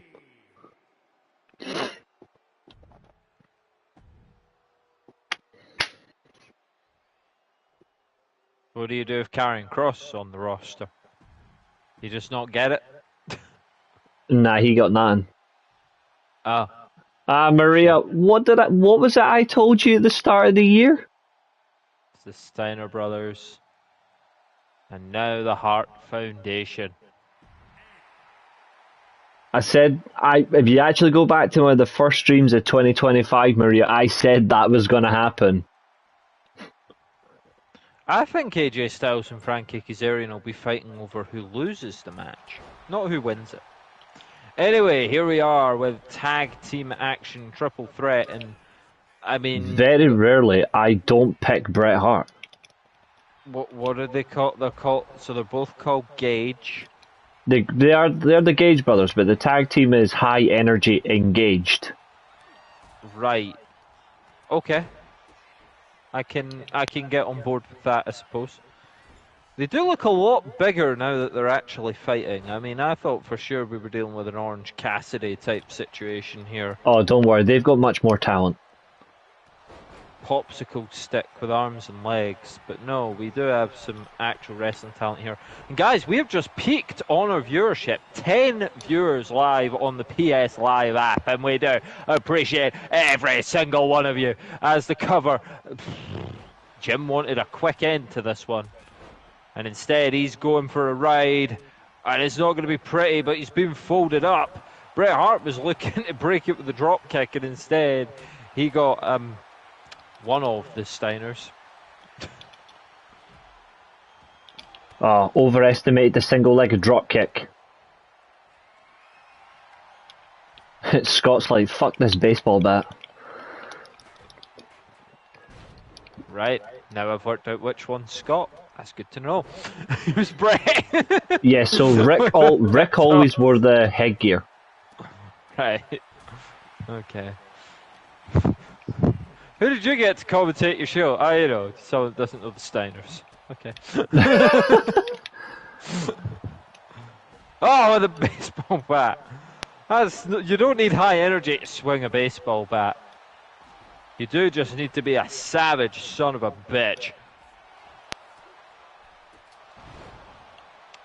I will say they're called Blake and Allen. They don't look like Blake and Allen. Alan's like a 50-year-old, like down the bookies sort of name. Blake I can buy. We maybe need to think about Alan. Alan's only for job guys. And like Alan has been Jones busted Styles. open as well.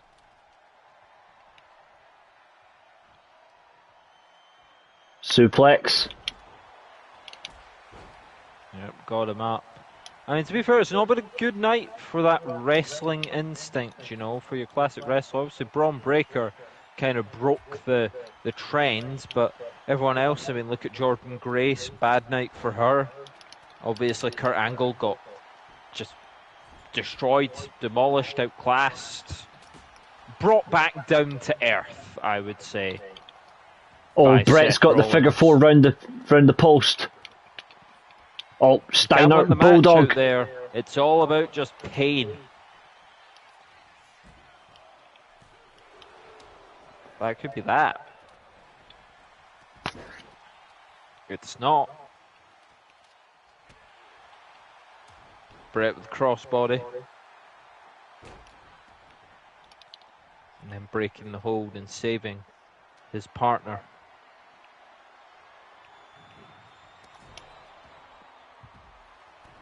Jim has him up. Snake Eyes! And it's an atomic drop from the one I'm going to call Alan, but he's probably Blake. That is Blake, yeah. That's Blake. So Alan has the... Alan looks younger. Right.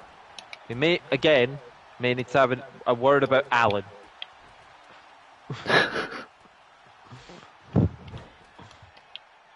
Yeah. Anyway, Alan taking it to Rick Steiner there before getting thrown right into the steps. Uh-oh. Steiner driver in the middle of the ring. Yeah, and breaking that up, I think Jim actually upset Brett's rhythm. And this could be that if no one's paying attention, but the youthful Alan is there to break it up. Can they? But they've not really shown much high energy tonight, honestly. Little flurry in the first 10 seconds, and then they were brought back down to earth. But you know, sometimes you're here just to take part, and I feel like that's going to be high energy engaged.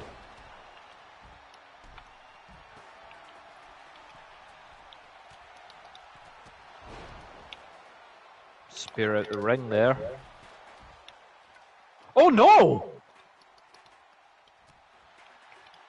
Malfunction at the junction, as Mauro Ranallo would say, and the drop kick delivered from Blake right to the dome of Allen.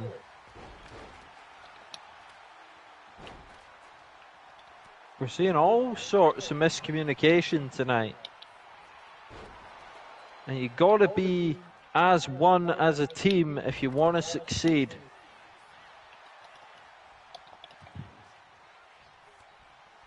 Brett missing with whatever he was attempting there. Whatever it was a bad idea. And now he might pay the price, because he's up for another suplex, and at the same time a powerbomb! Oh, the Steiner's dominant against the Hart Foundation here.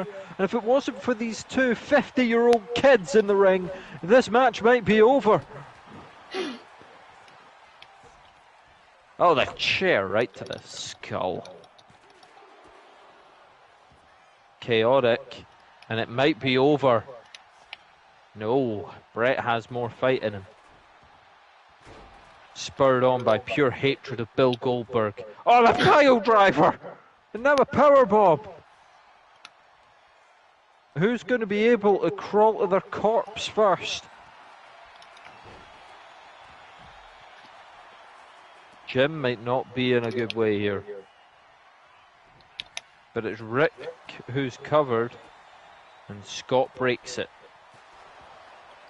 Oh, Jim with the chair. This is a bit brutal on Blake right now. Oh my God! Just lobs the chair at him. He wasn't ready to catch that, and he might be ready to submit to the camel clutch, the world's worst submission maneuver.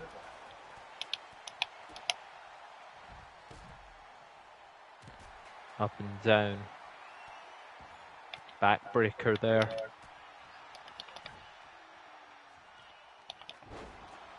Got him up, and all of a sudden Scott Steiner's outnumbered. Both of High Energy Engage are up, and they're turning their attention to the downed Rick Steiner, and it's a chair shot.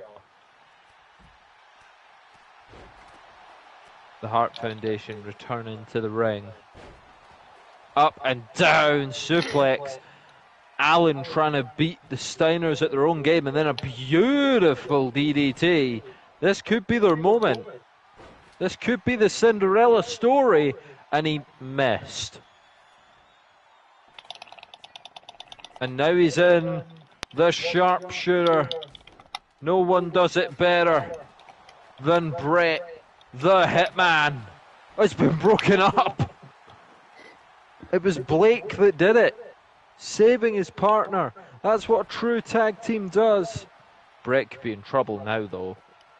Up and dropped with authority, and there are just bodies piling up in the ring.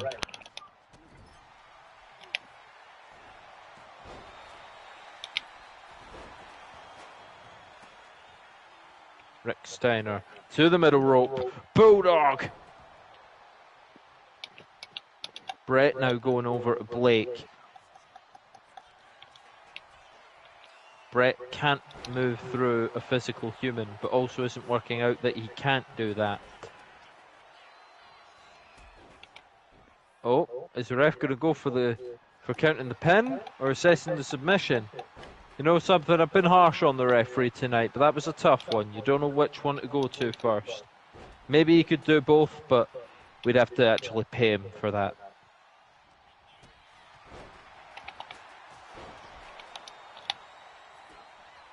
Rick has Allen up, and Allen counters and drops him. And now DDT to Jim. Jim Neidhart rolls out the ring. Then there were two. Alan Gage and Scott Steiner. Rick's coming back into the ring. No, he chooses instead to turn his attention to Blake. So the cover now. Two. And... oh! Did Scott kick? Or did Brett break it? Either way, this match continues. This is your main event, Steelchair Wrestling Alliance. Delivering you the chaotic wrestling in a way that is somewhat sensical. Blake got him up, and it's a DDT. Cover, and Brett breaks it again. Brett is playing spoiler this evening. Cover, go for the quick roll up. Blake's got him too, and Scott gets out of it. And Rick not thrilled by that, so is going to punch Blake in the face. Oh, but Brett's there once again. I don't know if Bret Hart has worked out that he has to try and win this match, or if he's just trying to stop everyone else from winning it. Ducks the clothesline attempt and meets it with a crossbody. Hurricanrana sending Rick all around the ring, but didn't throw him off his game. Axe handle from the top rope. Rick Steiner with a pile driver. Oh, Brett just throws a chair right in his face. This is brutal. Maybe Bret Hart does know what he's doing. But he's not looking at Allen, who's going for the roll-up. And Jim's now running to the rescue. Oh, just left him to fall, and I think he fell on perhaps the remains of a chair or the remains of one of the many candlesticks as Jim Neidhart's looking to finish this one. Two, and a kick out. Rick Steiner has, I mean, they've all eaten punishment, but Rick Steiner's had seconds tonight. This match has to be nearing a conclusion. How much more can the human body withstand? The answer is, when you want championship gold, you'll do anything for it.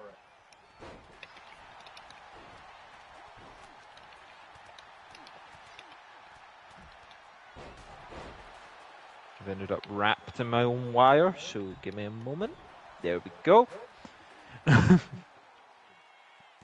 We do appreciate you staying for the late show here. Remember, 2 and 3. Wow. He fucking pinned Brett. He did. I am surprised by that, to say the least. These two 50-year-old kids we pulled in off the street. Absolutely, that is a bombshell. That's a huge win. And we don't care about SmackDown, so we can skip that, because SmackDown is not ours. Oh, Randy Orton got beat. For me, brother! Anyway. Ooh! Ooh!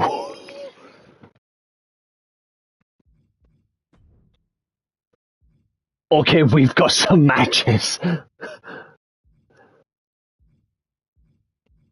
The world champion is still not... Right, okay, we're fixing that. I did promise he would get a match, so... Got pay-per-view soon, no?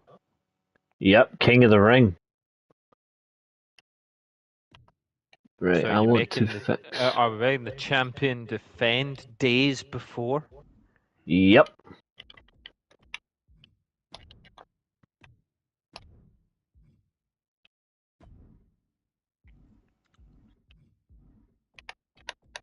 He did promise someone would get. He did promise a certain person would get the title shot.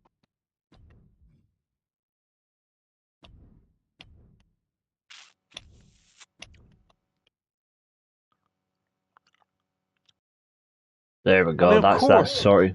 of course, he promised Nakamura a title shot. He fought Nakamura in non-title action just a few weeks ago, and it was a embarrassment. I can't believe that we're letting him do this. Why does he get to pick his opponent and just pick someone that he absolutely ran through? Well, he is at least the world champion. Is leaving his faction away from the match. At least they're not involved. I think that's a touch of the bullshit. The Tempest Foundation is not part of this match. Here we go. A man I've never seen wrestle against a man I've never liked to see wrestle. It's Harley Race taking on Stone Cold.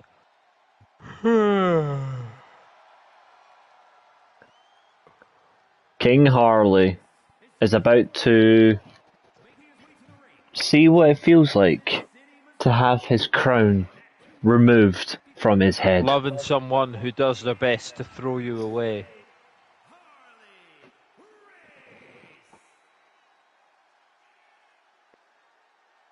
A crown for a king.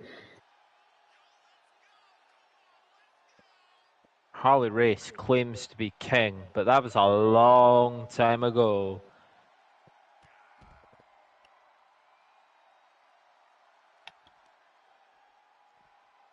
I swear to fuck, Reese, if you don't get this in order. He's not even managed to take off his fucking crown. If you don't get this fucking backstage area in order, I'm telling you. Ridiculous. How can you let a king be attacked while he's still wearing his crown? And to be fair, how's the crown stayed on his head when he's gone down? What is that crown made of? Is he sellotaped it onto his own head? Does Harley Race actually have no hair, and it's a wig with a crown attached?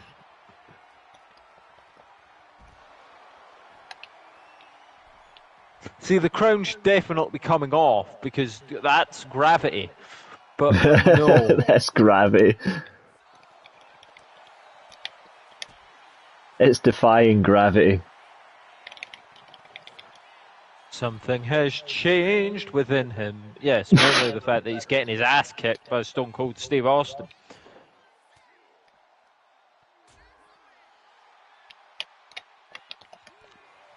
Opening a can of Diet Whoopash right now. Again, not a sponsor. Stunner! That's that. I don't even think we're getting a match.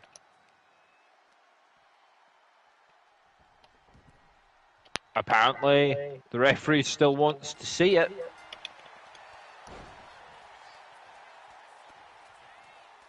Not sure what that's about. Thought we'd be restoring order. If we were restoring order, Stone Cold would be in handcuffs right now in the back of a police car. The fact that we're letting this happen. Harley Race fighting back like a true veteran, a true champion, a man who knows what it's like to be, well, up against it. Stone Cold to the top. He fancies treating us to some offense we never see, and it's an elbow drop to the back. I mean, it's easy enough for you, Stone Cold. You've ambushed Harley Race in this match. You attack the King before he takes his magic crown off, and you take advantage of every single little shortcut that you can. You're a despicable, awful human being, and I hope the darkest depths await you.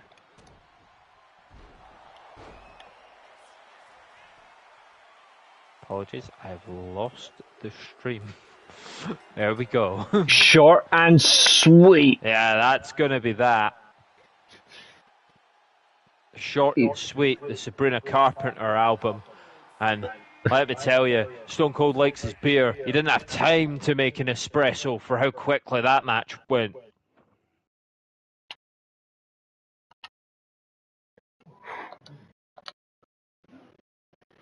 Someone dial up the past? Did someone dial up the anti-Hulk Hogan brigade? Because here comes the Iron Sheik. Seth Rollins.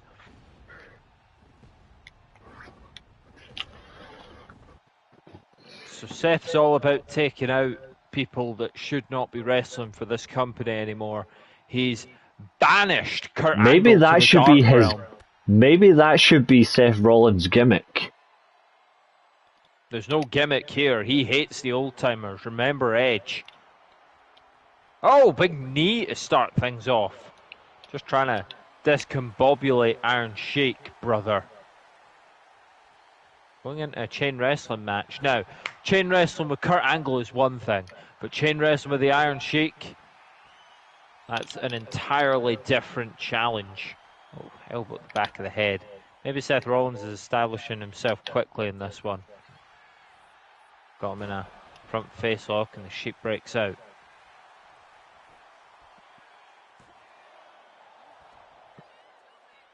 Up and down. Backbreaker. Over the knee. Cover and just a one. Iron Sheik not panicking yet. No need for him to, but maybe if he gets hit with more blockbusters, it could be. One and no. I think that's the blockbuster. Sometimes It was, I'll yeah. call Middle move rope wrong, blockbuster. Oh, roll up here from Sheiky, baby. One. No, not even a one. Seth saw it coming. Because he is a visionary. He is a revolutionary. He is Seth freaking Rollins. Oh, whoa. Whoa. Whoa. The crowd are going wild for him. And how couldn't they? This man's unbelievable. 2 count there. Thought he might have had Sheiky baby beat. Big drop kick as well. Rollins didn't manage to hit the pedigree once on Kurt Angle, but has driven Iron Sheik's dome into the mat. That could be that. It's not.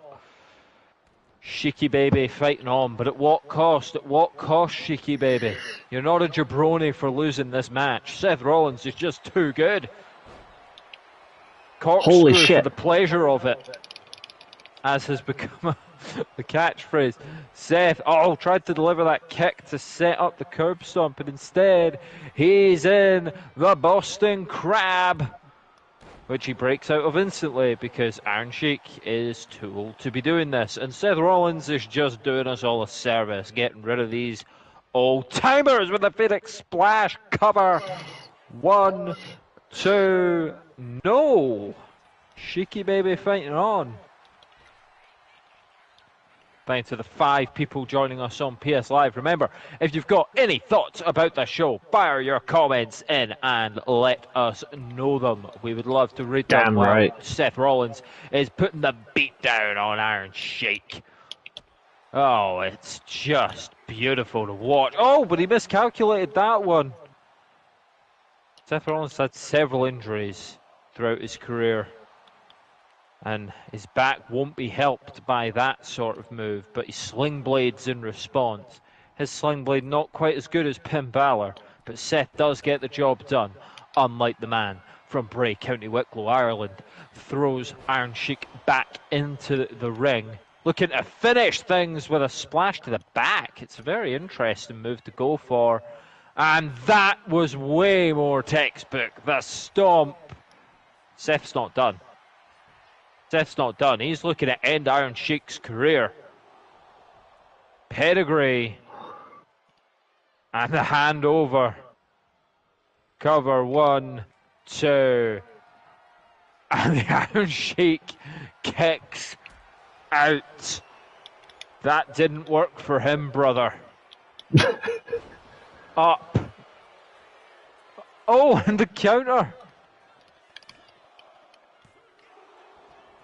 Sheik got him up and down and dropped onto the shoulder. Shoulder breaker there. Cover now. 1, 2. And Seth kicks out. That could have been very embarrassing. Imagine losing to Iron Sheik. Hang on a minute. He's got him in the worst submission hold known to man and didn't check that Seth was on the ropes. So now he's looking to put him back in it.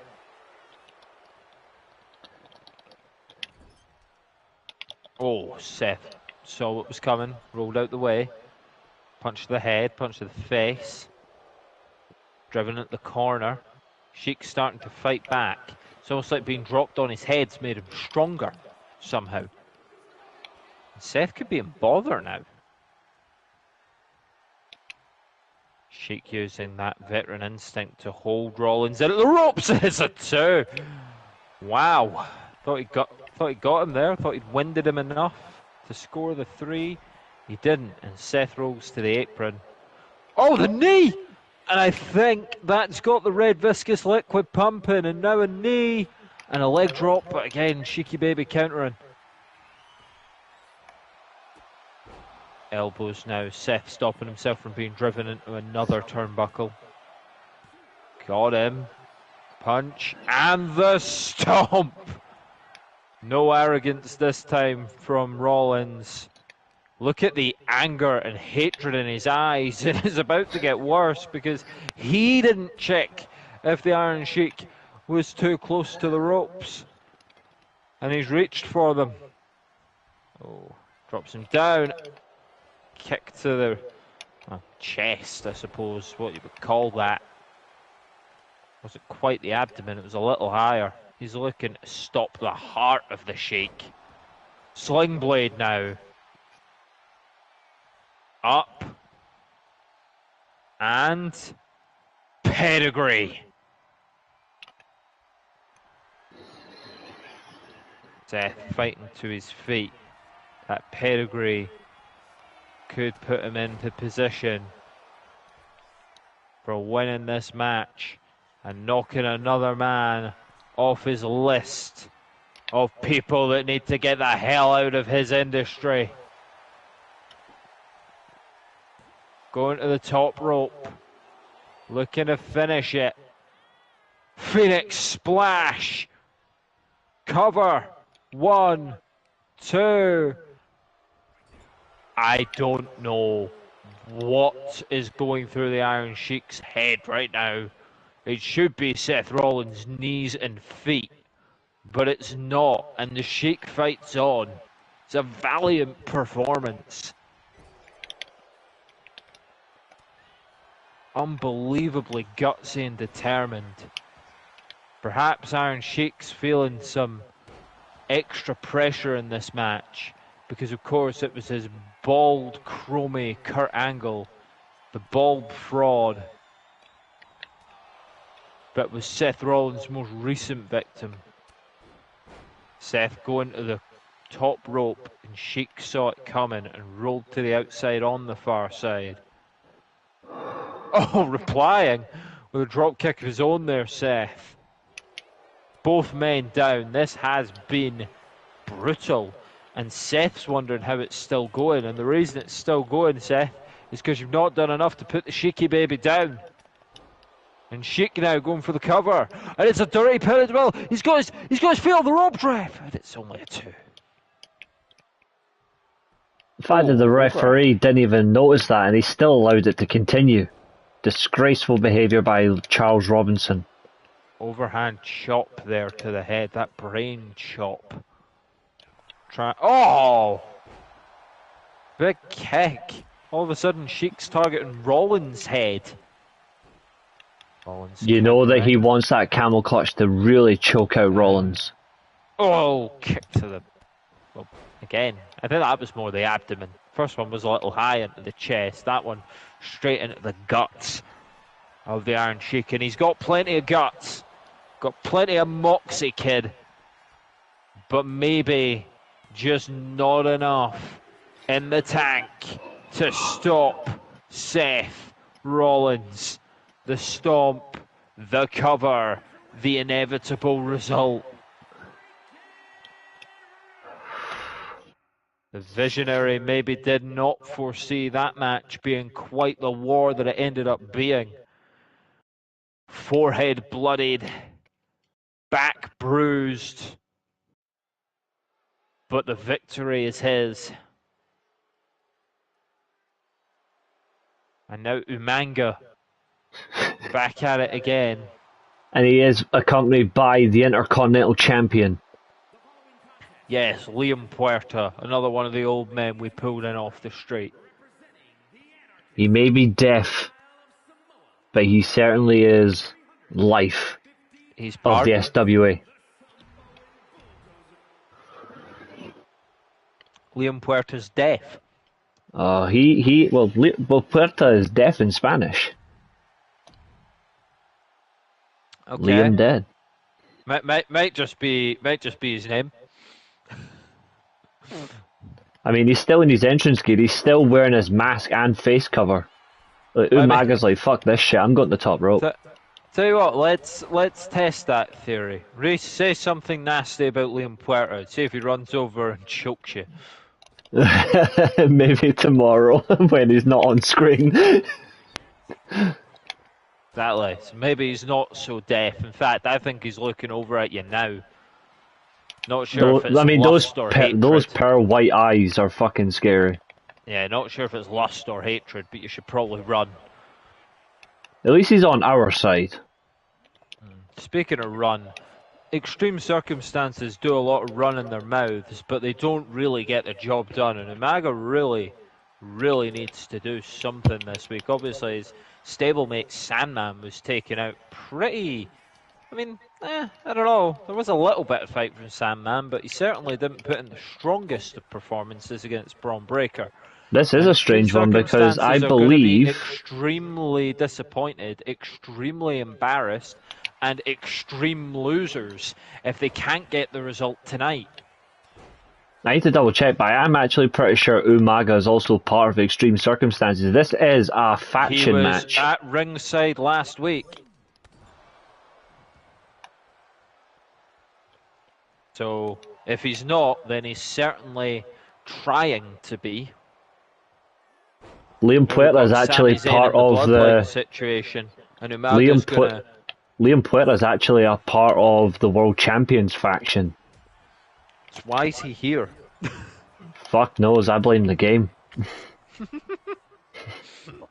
Automatic booking.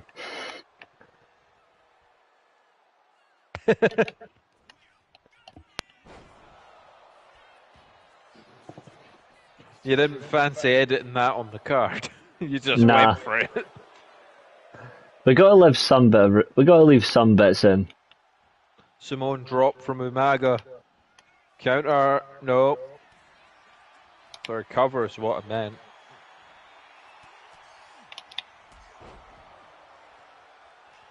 Spike, no. There could be Tom, there could be Jerry, but there's no Spike yet. Great one. That was good. That was good, Ailey. That was good. Tom Rowe going for the headbutt, misses it. I love the fact that he actually brought up Tom and Jerry and all three. All in one. I thought that was cool. Cactus Jack now. Neat the face. I mean, to be fair, Umaga has a face only a mother could love, so maybe he's trying to do several $1,000s worth of improvements. And yet he's still not lost weight. No need to cut weight when you deal in pain.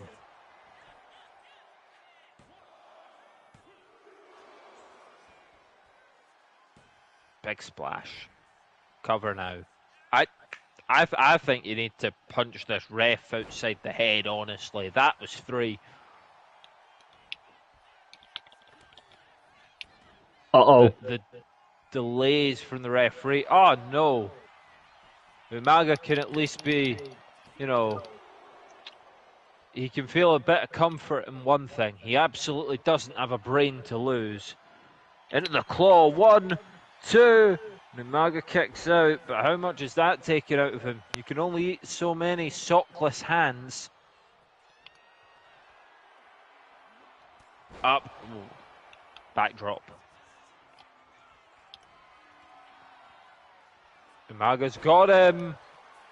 Spike. And he's going to hit him with it again. Cover, that should be that. Extreme Circumstances about to pick up a huge win with the Intercontinental Champion watching on. We wondered why he was here. He's celebrating Umaga's victory here.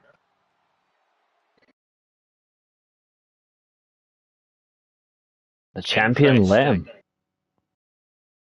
I wonder what that's about. Perhaps Tempest and Extreme Circumstances are looking to open some kind of alliance.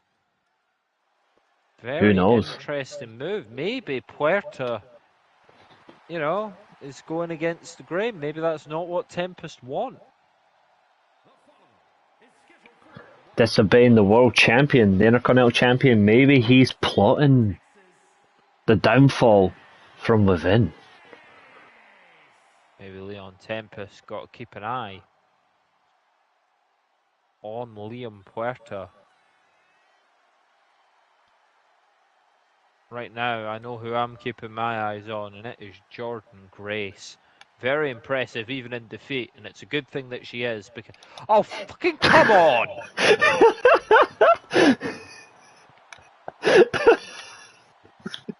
I just love how you're like, I'm just watching Jordan Grace, and then bang, clothesline.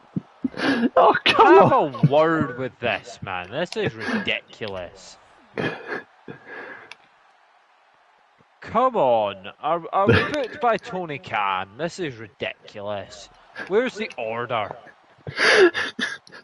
Vaquer's robbing us of a classic matchup here. Look at her, hand on the side, one finger in the air. It happening.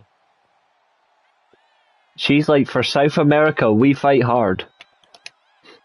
For South America, we fight dirty. Like, Bill likes that. Sponsored by Blue Chew. Not a sponsor. It will never be for our SWA, that's for sure. He's trying to do something there, but nope. Vaquer taking full advantage of the dirty tactic. I mean, who's teaching them this? Who's allowing this? It has to be you. It's got to be you that's allowing this. I mean, the option for the run-in does come up on screen. There's sometimes where I'm going to press it and sometimes I just won't. So far, I've pressed every single time. Yeah, exactly. Why the fuck, man? The next one I Let's just won't. have a match. Jordan Grace trying to recover from that early setback. And don't worry, Jordan Grace, you already have the moral victory in my book. This is ridiculous. Can we not get some grace and decorum in this wrestling promotion? If there's one good thing about your promotion is you make sure you get your commentator fiery and angry. It makes the commentator even more authentic. I mean, I'm all for doing whatever you need to do to win, but do it within the context of the match. At least let the match start. You're robbing the fans of what could have been a fantastic match between these two. Vaquer's just putting the beat down on a stunned Jordan Grace. This is completely unfair to someone who, to be quite frank, has been unfairly treated throughout a short tenure in Steelchair Wrestling Alliance so far. Mm. And that's probably going to be that. Jordan Grace fighting on, but at what cost, Jordan? At what cost? Back out at the top. Down with the leg drop. Decides not to go for the pin yet. Nope, now she does. Okay. Cover. 1, 2, and 3. Ridiculous. Absolutely shameful. I'm going to go say something to her.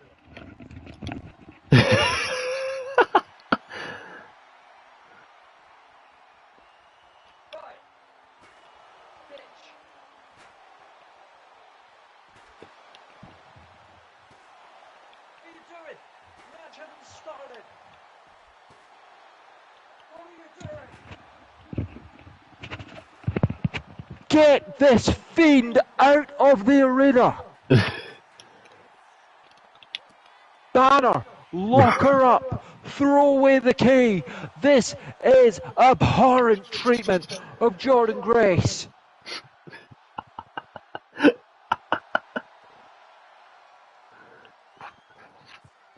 She's making a statement. She wants to be world champion. She's gonna have to make a fucking statement to the police.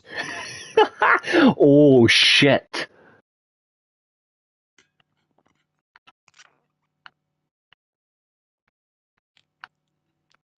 Ooh, that's a choice. Braun Breaker versus 98 Undertaker versus a Great Muta.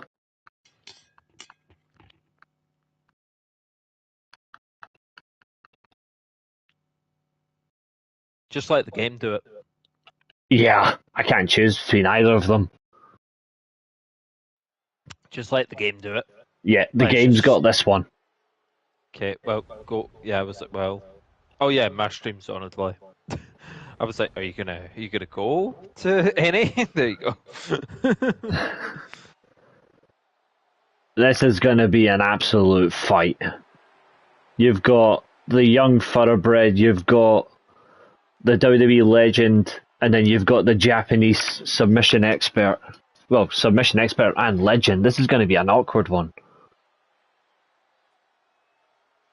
The second generation Steiner.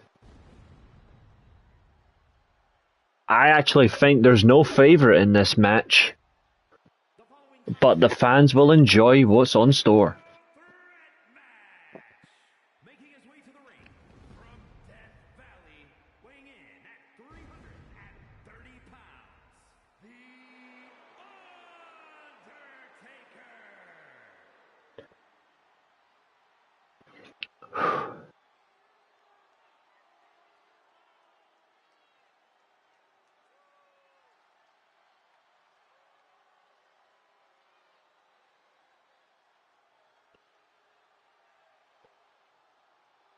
Our commentator is just watching in the mist, enjoying the presence of the Lord of Darkness. You don't talk when the Undertaker's coming out, man. You gotta give the appreciation to the entrance, but I'm still having to give, of course, the lead remark, of course, that the Lord of Darkness is here without Paul Bearer, who is still 6 feet under. He ain't escaping the island game mode. He ain't getting that opportunity. But will Taker reenact? Met all of a sudden. Will we see a tombstone pile driver? Will it be the spear? Or will it be the Muta lock? The Ministry Taker was fucking deadly. Enjoy the moment. You don't talk when Undertaker comes out. But you've still got to give appreciation to the whole point. You've got to sell it. No. Now we talk with Braun Breaker's here, because, I mean, what's he going to do? Just, I'm a dog, He'll probably go, yeah, Bill, give me all the Bluetooth so I can go back after Cora Jade. Ooh, too soon. He's got that dog in him. He wants to pit bull this division. Braun Breaker coming off the back of a very impressive win over Sandman. Then again, I think a strong breeze could defeat the Sandman. This is certainly going to be one for Braun Breaker to test himself with. Yeah, he's up against The Undertaker and a man with a red face. Will he be left with a red face at the end of the match? The winner of this match will challenge the world champion at King of the Ring. Making it now the decision. The winner will become automatic #1 contender. Yes, and you may be thinking, So that means it'll be the winner of the main event tonight. It's like, yes, but that is also a foregone conclusion. Absolutely. The champion There's promised. no way that Shinsuke Nakamura is going to win the title tonight. Absolutely. Mark my woof. And we have Here's been live Great on Muta. this tonight's stream. We are live at 2 hours 25 minutes. It has flown by. And speaking of flying, this guy might do that. I don't know. He can either deliver the Muta lock or he will hit the diving moonsault. So he does fly. Good. He does. We thank everyone who's tuning in on PS Live, our streaming deal. And remember as well, the several millions we have watching on HBO Max that we're not allowed to actually disclose the real figures or show any evidence for. But trust me, they're out there. And we're also in a packed arena as well for this SWA show. The Go Home before King of the Ring, and Harley Race's Magic Crown will be on the line. Certainly will be. Who will be king, but also who will be queen? None of the SmackDown shit. Only the Steelchair is here for domination. And the match does begin. In a triple threat, try and make a friend quickly. Braun Breaker has It's the not kicks. done that. He's opted to just try and out-wrestle both of them right away. That might not work. It's the elegance of both. The advantage in size, Here we power, go. and Maybe there strength is a does little go bit to of Taker. teamwork going on. The speed advantage is 100% Braun Breaker. The size and power advantage goes to the Undertaker. And the technical Muta's here excellence too. is Muta. But this is no disqualification in a triple threat match. Great Muta just standing there without any awareness, probably because he's still on the jet lag. I mean, at least in a triple threat, it doesn't matter for the rules, and that will be a huge relief to the referee and the organisers of this promotion, the booking, etc. Because how can you allow wrestlers to keep jumping the gun before the bell? I'm still pissed off. Oh my Christ, Great Muta's kicking the shit out of Taker, but there's the no sell. The commentator's going to get angry at no selling in 30 seconds. It's Brock Lesnar. Oh, straight kick from Taker. An inside cradle. Who is this man? I'll tell you who he is. He's the goddamn Undertaker. There's a pathetically weak dragon screw, but it's still enough to get Taker down. Neck breaker, swinging style. In the cover, Muta still got a full face of paint. Braun still looking to get some dog treats. He's quite an ugly bastard, Braun Breaker. Absolutely. Oh, signature move already from Muta. The backbreaker. Taker, like a thief in the night. 2. Oh. I mean, I know we call that move the backbreaker. I would argue that the sledgehammer to the back is actually more effective at breaking a back. I agree. Taker's lost his extra shield of HP, so he is in effect. Oh, Braun. Oh. Got to say that Taker has to be the favourite here. He has recovered as well after losing his shield of extra HP. He has recovered. Yeah, back on top. Just, for Taker, it's not going to be the case of can I win this match. I reckon it'll be a case of who is going to lose the match. Who am I going to target? Who will be the one that I ultimately bury, make rest in peace, and win this match by defeating? Absolutely. Struck by the kendo stick there, and now these two might have a chance to fight each other. They're both seeing red. Don't tell Bull Nakano. Up and down. Cover. 1, 2, and the kick out. Great Muta signaling death. Who's he going to try and eliminate from life? Uh-oh. Uh-oh. Goozled. Choke slam. Maybe less time signalling, more time fighting your opposition.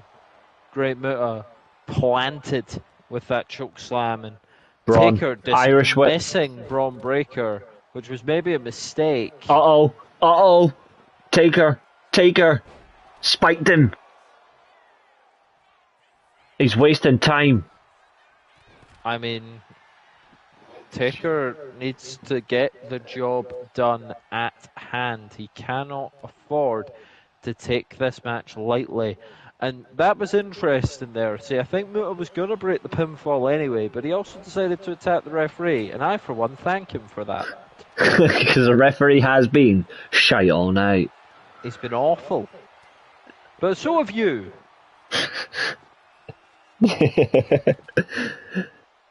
I am the promoter that everybody needs. I just don't give a fuck.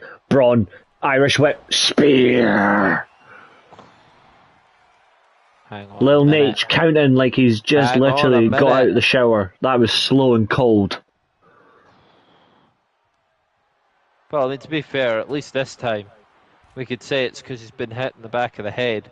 For the rest of them, though, he's just been shit. Absolutely. Oh, Taker's thinking he wants to go back to the past, and it's not to play the shitty games that suck ass, but he has missed that.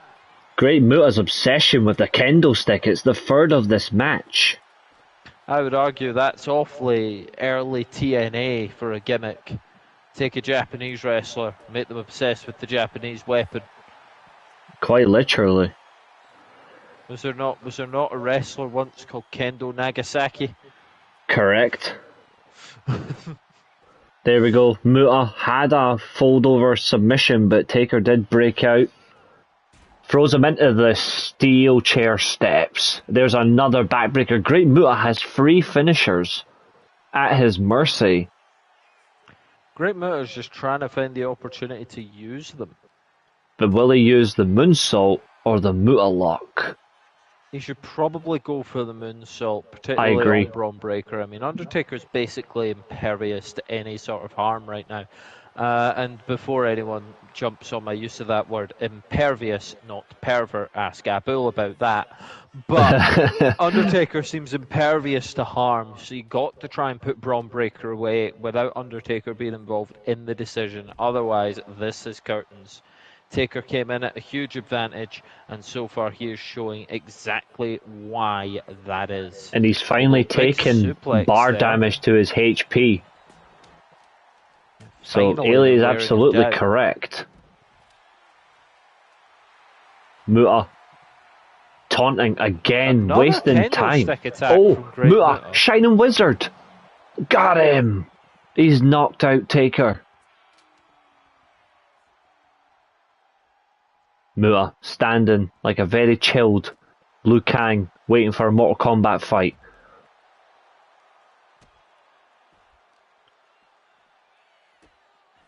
Braun Breaker's not going to entertain it.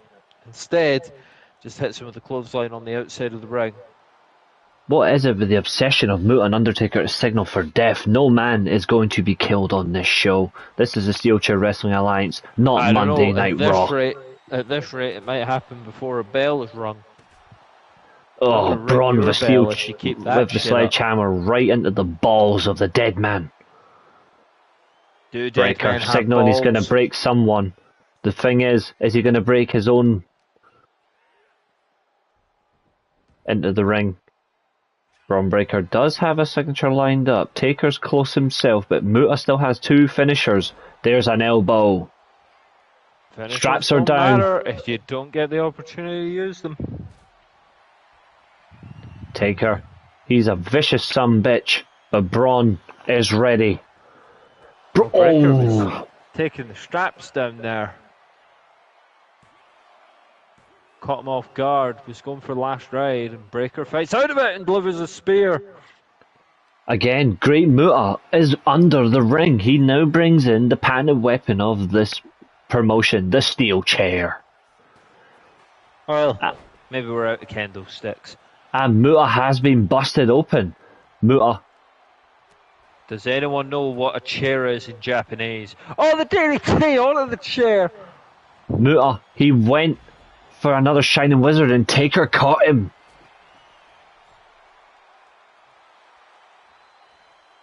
This is not his night. Oh. This is not the night of Muta. No. Oh, what a beautiful Hurricane Rana. Could it be Muta. Breaker's night, perhaps? Signaling. Got him down. Sure, that was beautiful.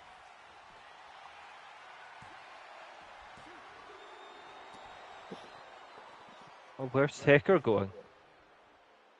What is Taker doing? That's a good question. Great Muta's trying to pick up the dead man. Oh, Braun Breaker kicks out. Taker lost his focus there. Took his eyes off the prize. It's like I was saying, he can't afford to do it.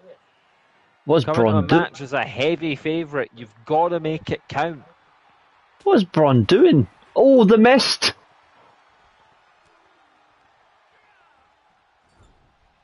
So why did we let him have that?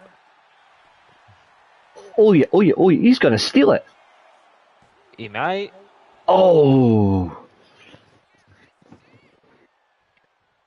Oh my god. Patented strategy of the great Muta. That looks fucking horrible. It's one thing that he is renowned for, besides his moonsault, his Shining Wizard, and his submissions. It is the mist.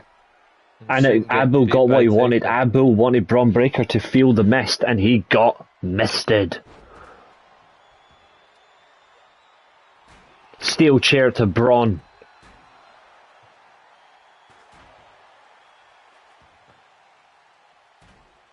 Muta's going up top. Breaker's just not moving the same since the mist. Uh-oh. This could be Muta's. Muta's night. Fucking Lil Nate, you're gonna get fired.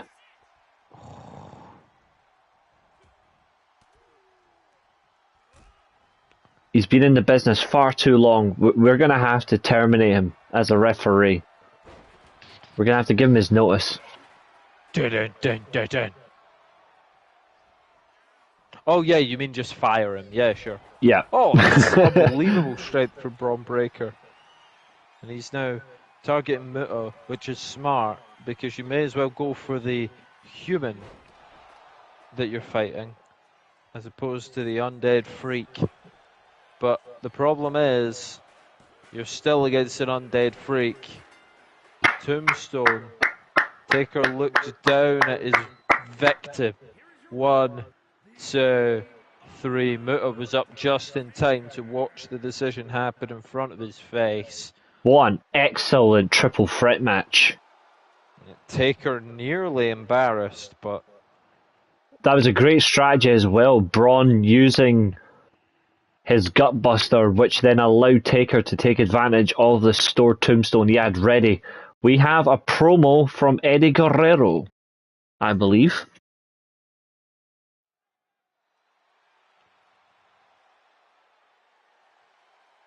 Here comes Latino Heat. Eddie Guerrero, last I saw him, had his guts ripped out by Batista. Absolutely. Batista tore him apart. Yeah, No. it was ugly. Silent promo, of course, from the former WWE champion. We ain't got no subtitles, sorry. SWA is not in languages that can translate that much just yet, but we are doing our best. Everyone, I deserve to be doing better. I deserve more. And Batista's trying to take the opportunity away from me. But there's one thing you should know about Latino Heat, and that is that it can withstand any storm, any amount of rain, any amount of snow or ice or frost or anything. If it's in a hurricane, the Latino Heat continues to burn. I will win my next match, or my name isn't Eddie fucking Guerrero. And Love he leaves. it. Love that. That'll do See, just nicely. I can do multiple jobs here. I will gladly let that The happen. only jobs you do is on the mat, you fucking loser. Anyway. Ooh, yeah, we're gonna beat up William Regal's son. The future of British wrestling. The no quarter catch crew leader, Charlie Dempsey. Actually, I don't think he is the leader. I know who the leader was, and then he got kicked for being a creep. Yeah, yep. Obviously, he is a member of the new Catch Republic. Him and his dad ousted Pete Dunne from the faction. Poor Pete Dunne. He really gets fuck all. He chose to be Butch, and he got planted. Fair. Now, I'm not sure this is something that Macho Man wants to do, but it's so far working. British wrestling, known for that chain wrestling, the expertise, the beauty on the mat. The enjoyment of this promotion is you've got a lot of British talent, but the world champion is Scottish. Johnny Saint, Nigel McGuinness. I was trying to think of other names of people that haven't been arrested for being fucking creeps. Obviously Pete Dunne, but I wanted like older ones. Drew William Regal McIntyre himself, of course. No, I'm trying to think of more the technical, like Zack Sabre Jr. Good point. British Bulldog. Yeah, you know, the ones that weren't fucking creeps. William Regal, he was okay. Yeah, Just I'm more meant just at mean the times. ones that weren't done in the speaking out movement. Good point, yeah. I didn't want to invoke any of their names. Anyway, what we may be speaking out loud at the end of this match is Charlie Dempsey's eulogy, because you do not typically want to mess with Macho Man Randy Savage.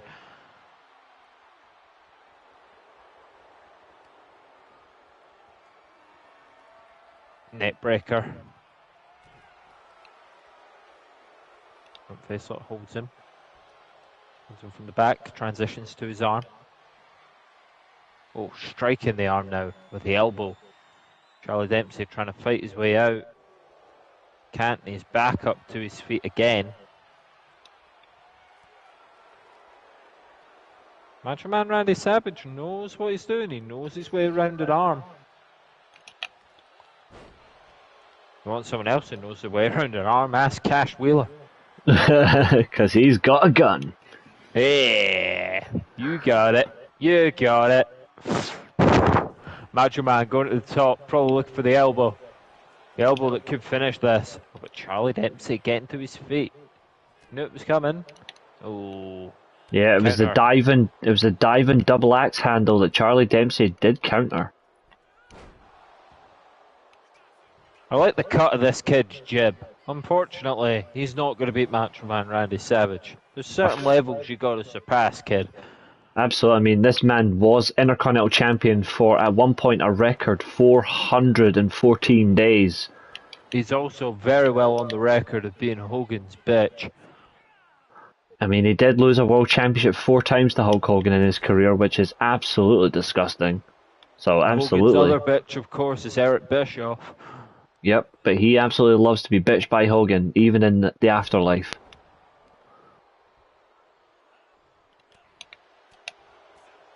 At one point, as we say, Macho Man, Intercontinental Champion for 414 days before the Honky Tonk Man broke his record.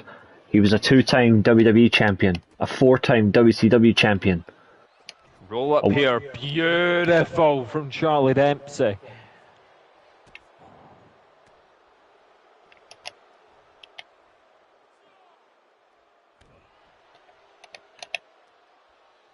Round kick.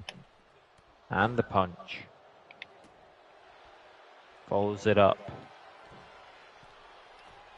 Dropping him down, making his ass as uncomfortable as possible.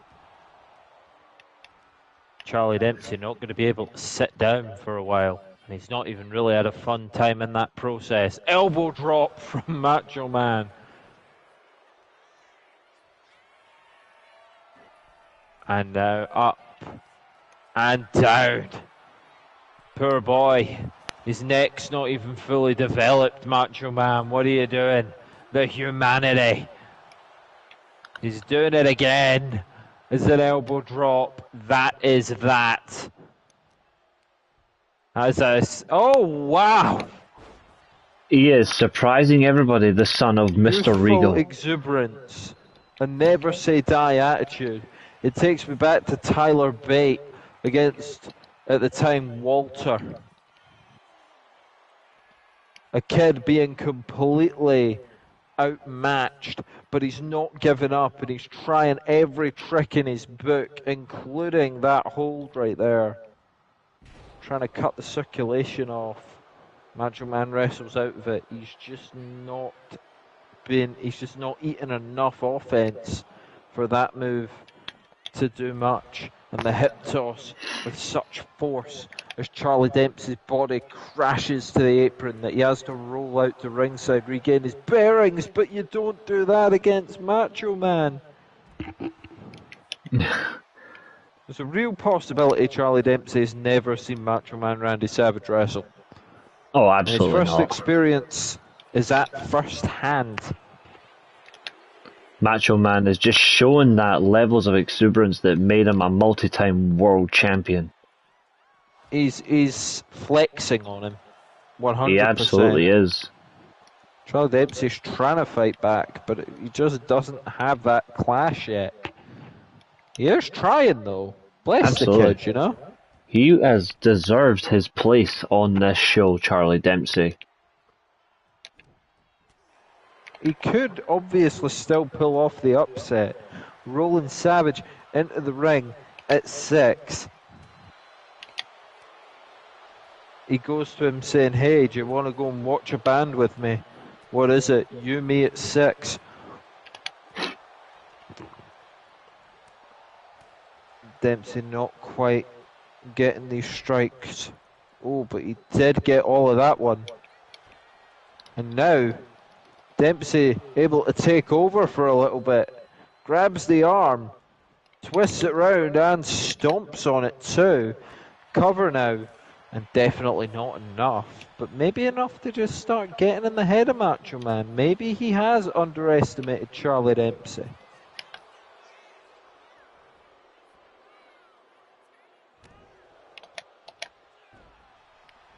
Exchanges here.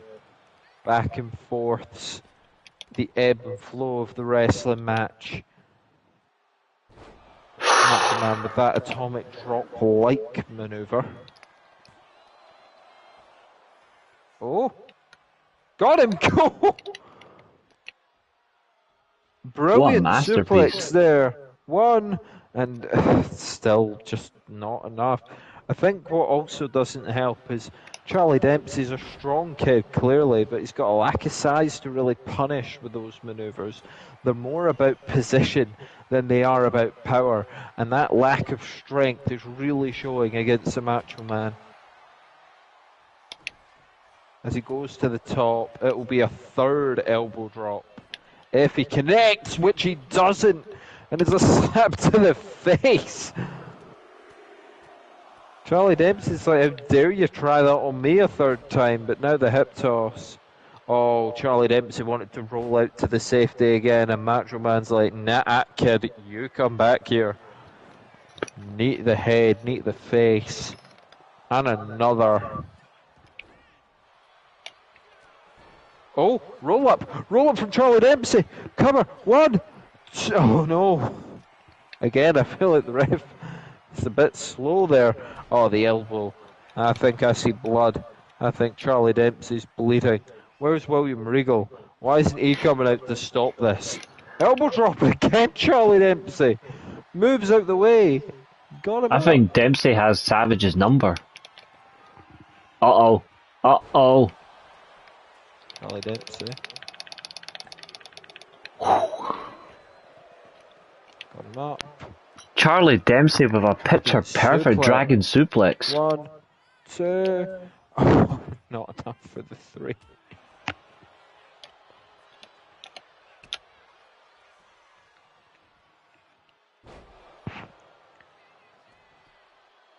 Again, back and forth it goes. Charlie Dempsey thought he maybe had him.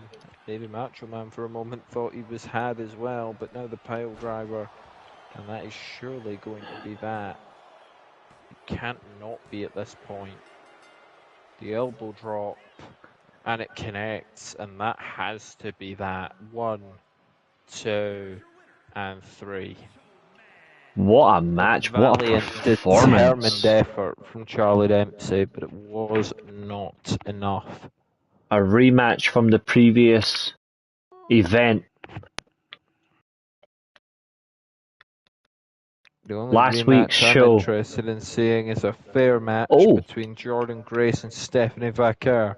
Hang But on a we will minute. take Jada Parker and Shayna Baszler. This is a change of heart. That's neither of those people. Bull Nakano in the ring, totally uneventful, and Shayna Baszler is now attacked. I had nothing to do with this, that's for sure.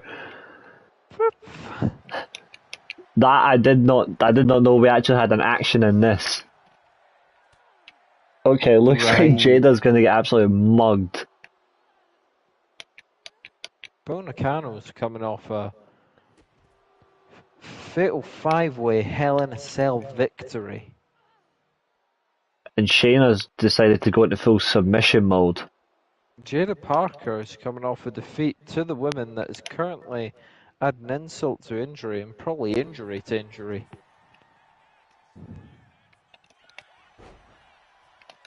This is what you get for being a young upstart in this company. Oh, Jada Parker with the counter though. Where's Bull Nakano? Does she She's care? gone. The fatal distraction. Try and do anything?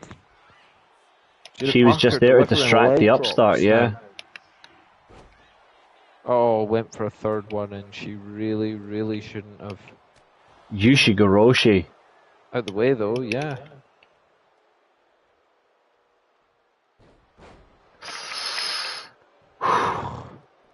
That knee's brutal.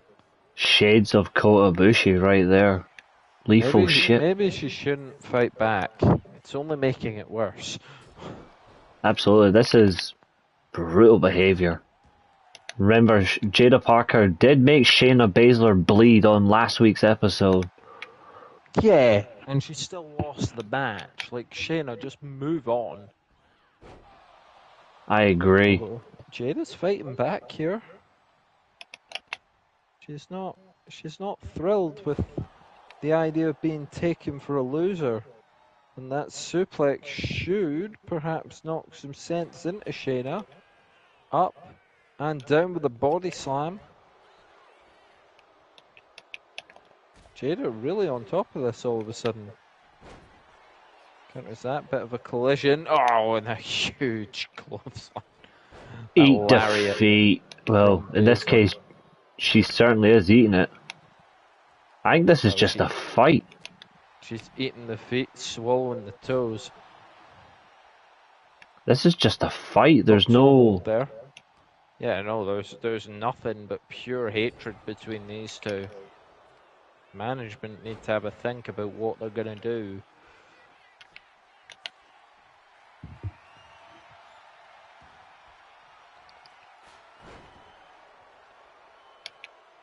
Grabbing the arm and yanking Shayna Baszler down to the mat.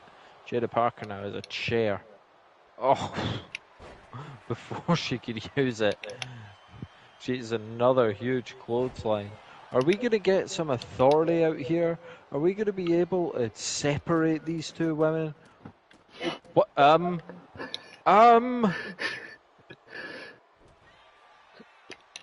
mean, he deserved it, but did Jada know what she was doing there? Did she grab the wrong person? Jada Parker has just put her hands on an SWA official. That blind rage. She had a match scheduled tonight against Bull Nakano. And she's now just attacking anything that moves. Bull Nakano in double duty was a simple but effective distraction. But Jada Parker has regained some composure.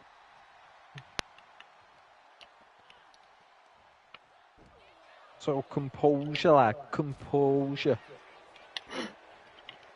Drop toe hold there. Oh, face breaker. Oh, countered again. I mean, it's been a good back and forth, but you know, it's weird that we're just kind of letting it happen. Chop block to Shayna Baszler.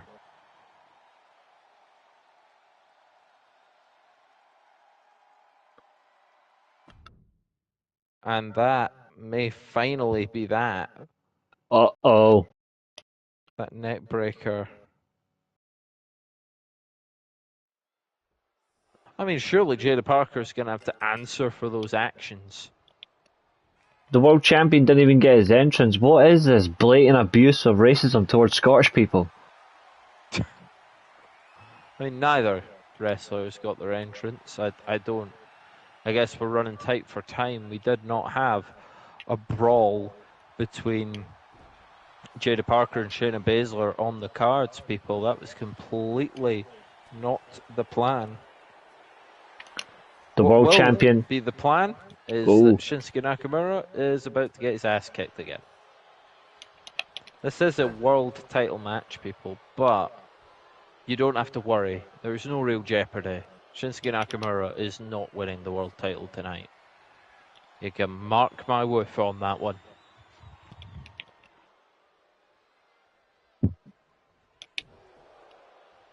He's going into chain wrestling here, Nakamura. It's clearly where he thinks he's got the advantage. I wonder if he's learned anything from How, explain, like, some sort of technical issue there, but how the hell is the world champion bleeding after getting kicked in the ribs?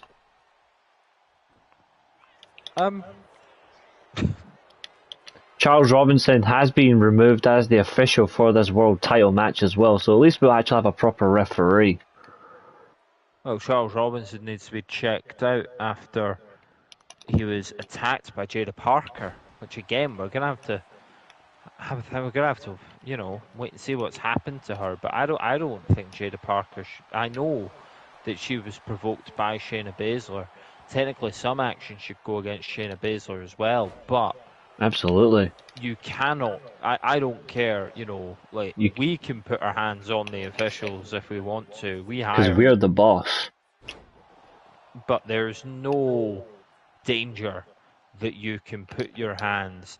I mean, it wasn't even like once. If it's a collision course thing, you could understand it. Jada Parker just went into a fit of blind rage, and she attacked the referee brutally with a suplex, and then with a clothesline as well. And referees are made of glass, so we don't know if Lil H is going to be okay. And yet, we've not seen him yet cry as a river, but we might get one shortly.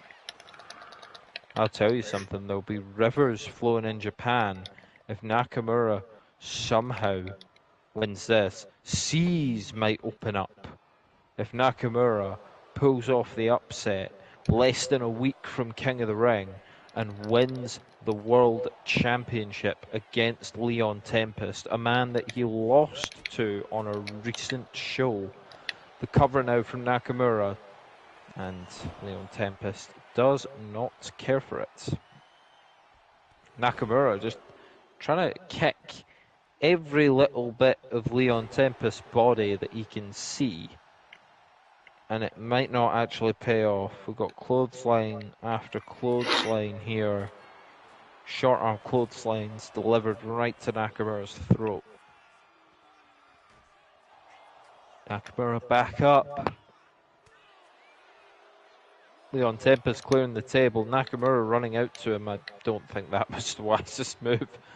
And Nakamura might be about to find out all about it. Nope, elbow to the face.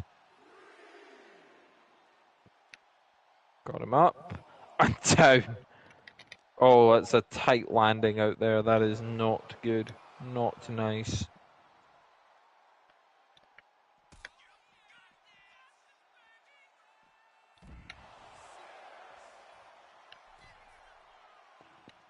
Tempest pulling Nakamura up in the super kick. to the German. That's a brutal combination. And that might be that. Nakamura might not be able to get back to his feet, and Tempest goes in. Breaks the count. A true champion. A champion of the values that we try to bestow, we try to enact, we try to display here at the Steelchair Wrestling Alliance. You know, Tempest, our proud world champion. And okay, bar a little bit of dicking with the lights sometimes. He's a man of honour and integrity and grit. And everything that he's got, he has earned. Bar a little bit of dicking with lights. Kick to the upper body. Again, just trying to wind Nakamura. No, again, Tempest into the ring, breaks the count back out. He wants to do this the right way. He doesn't care that there's a pay-per-view in less than a week. He's given the fans what they paid to see, and they paid to see him. They maybe didn't pay to see him eat a knee and a cover and one count. Nakamura trying to shock the world tonight. Goes for another pin for some reason, and obviously Leon Tempest just shoves him off. I don't know what the plan was there. Up and running powerbomb.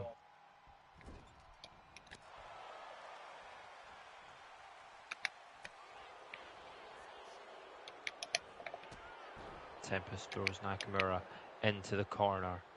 Big elbow strike there. Cleaned his clock with that one. Oh, big kick from Nakamura. You've got to try and get some kind of foothold in this match, Nakamura, or you aren't going to last, and he's not going to last. Brainbuster, beautiful. I think maybe actually going to shoulder breaker as well. Cover 2 and kick out there. Nakamura still going. I mean, this match does mean a lot to Nakamura. And of course, it would be remiss of me to say, but Leon Tempest picked this opponent. He picked Shinsuke Nakamura. And the reason for that is simple. He has beaten Shinsuke Nakamura this month. It was an obvious choice. He was always going to take someone, you know, we're talking about a television show here. We're not talking about a pay-per-view. He would not be giving the big fight away on free TV. It's just not how he rolls. It's not how Tempest roll as a group at all, you know. It's big money fights on the big stages. And as great as SWA is, there are levels. And Tempest's eyes will be on King, Queen of the Ring. Up and there you and go with the Tempest Driver. Decking with the lights, Tempest Driver. That will be that.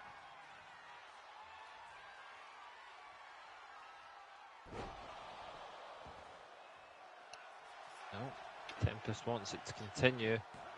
He's got him up again. And down again. That is that. Good night, Nakamura. I don't think he has those ropes. Me neither. That was very fortuitous by the challenger. Yeah. Uh-oh. Uh-oh.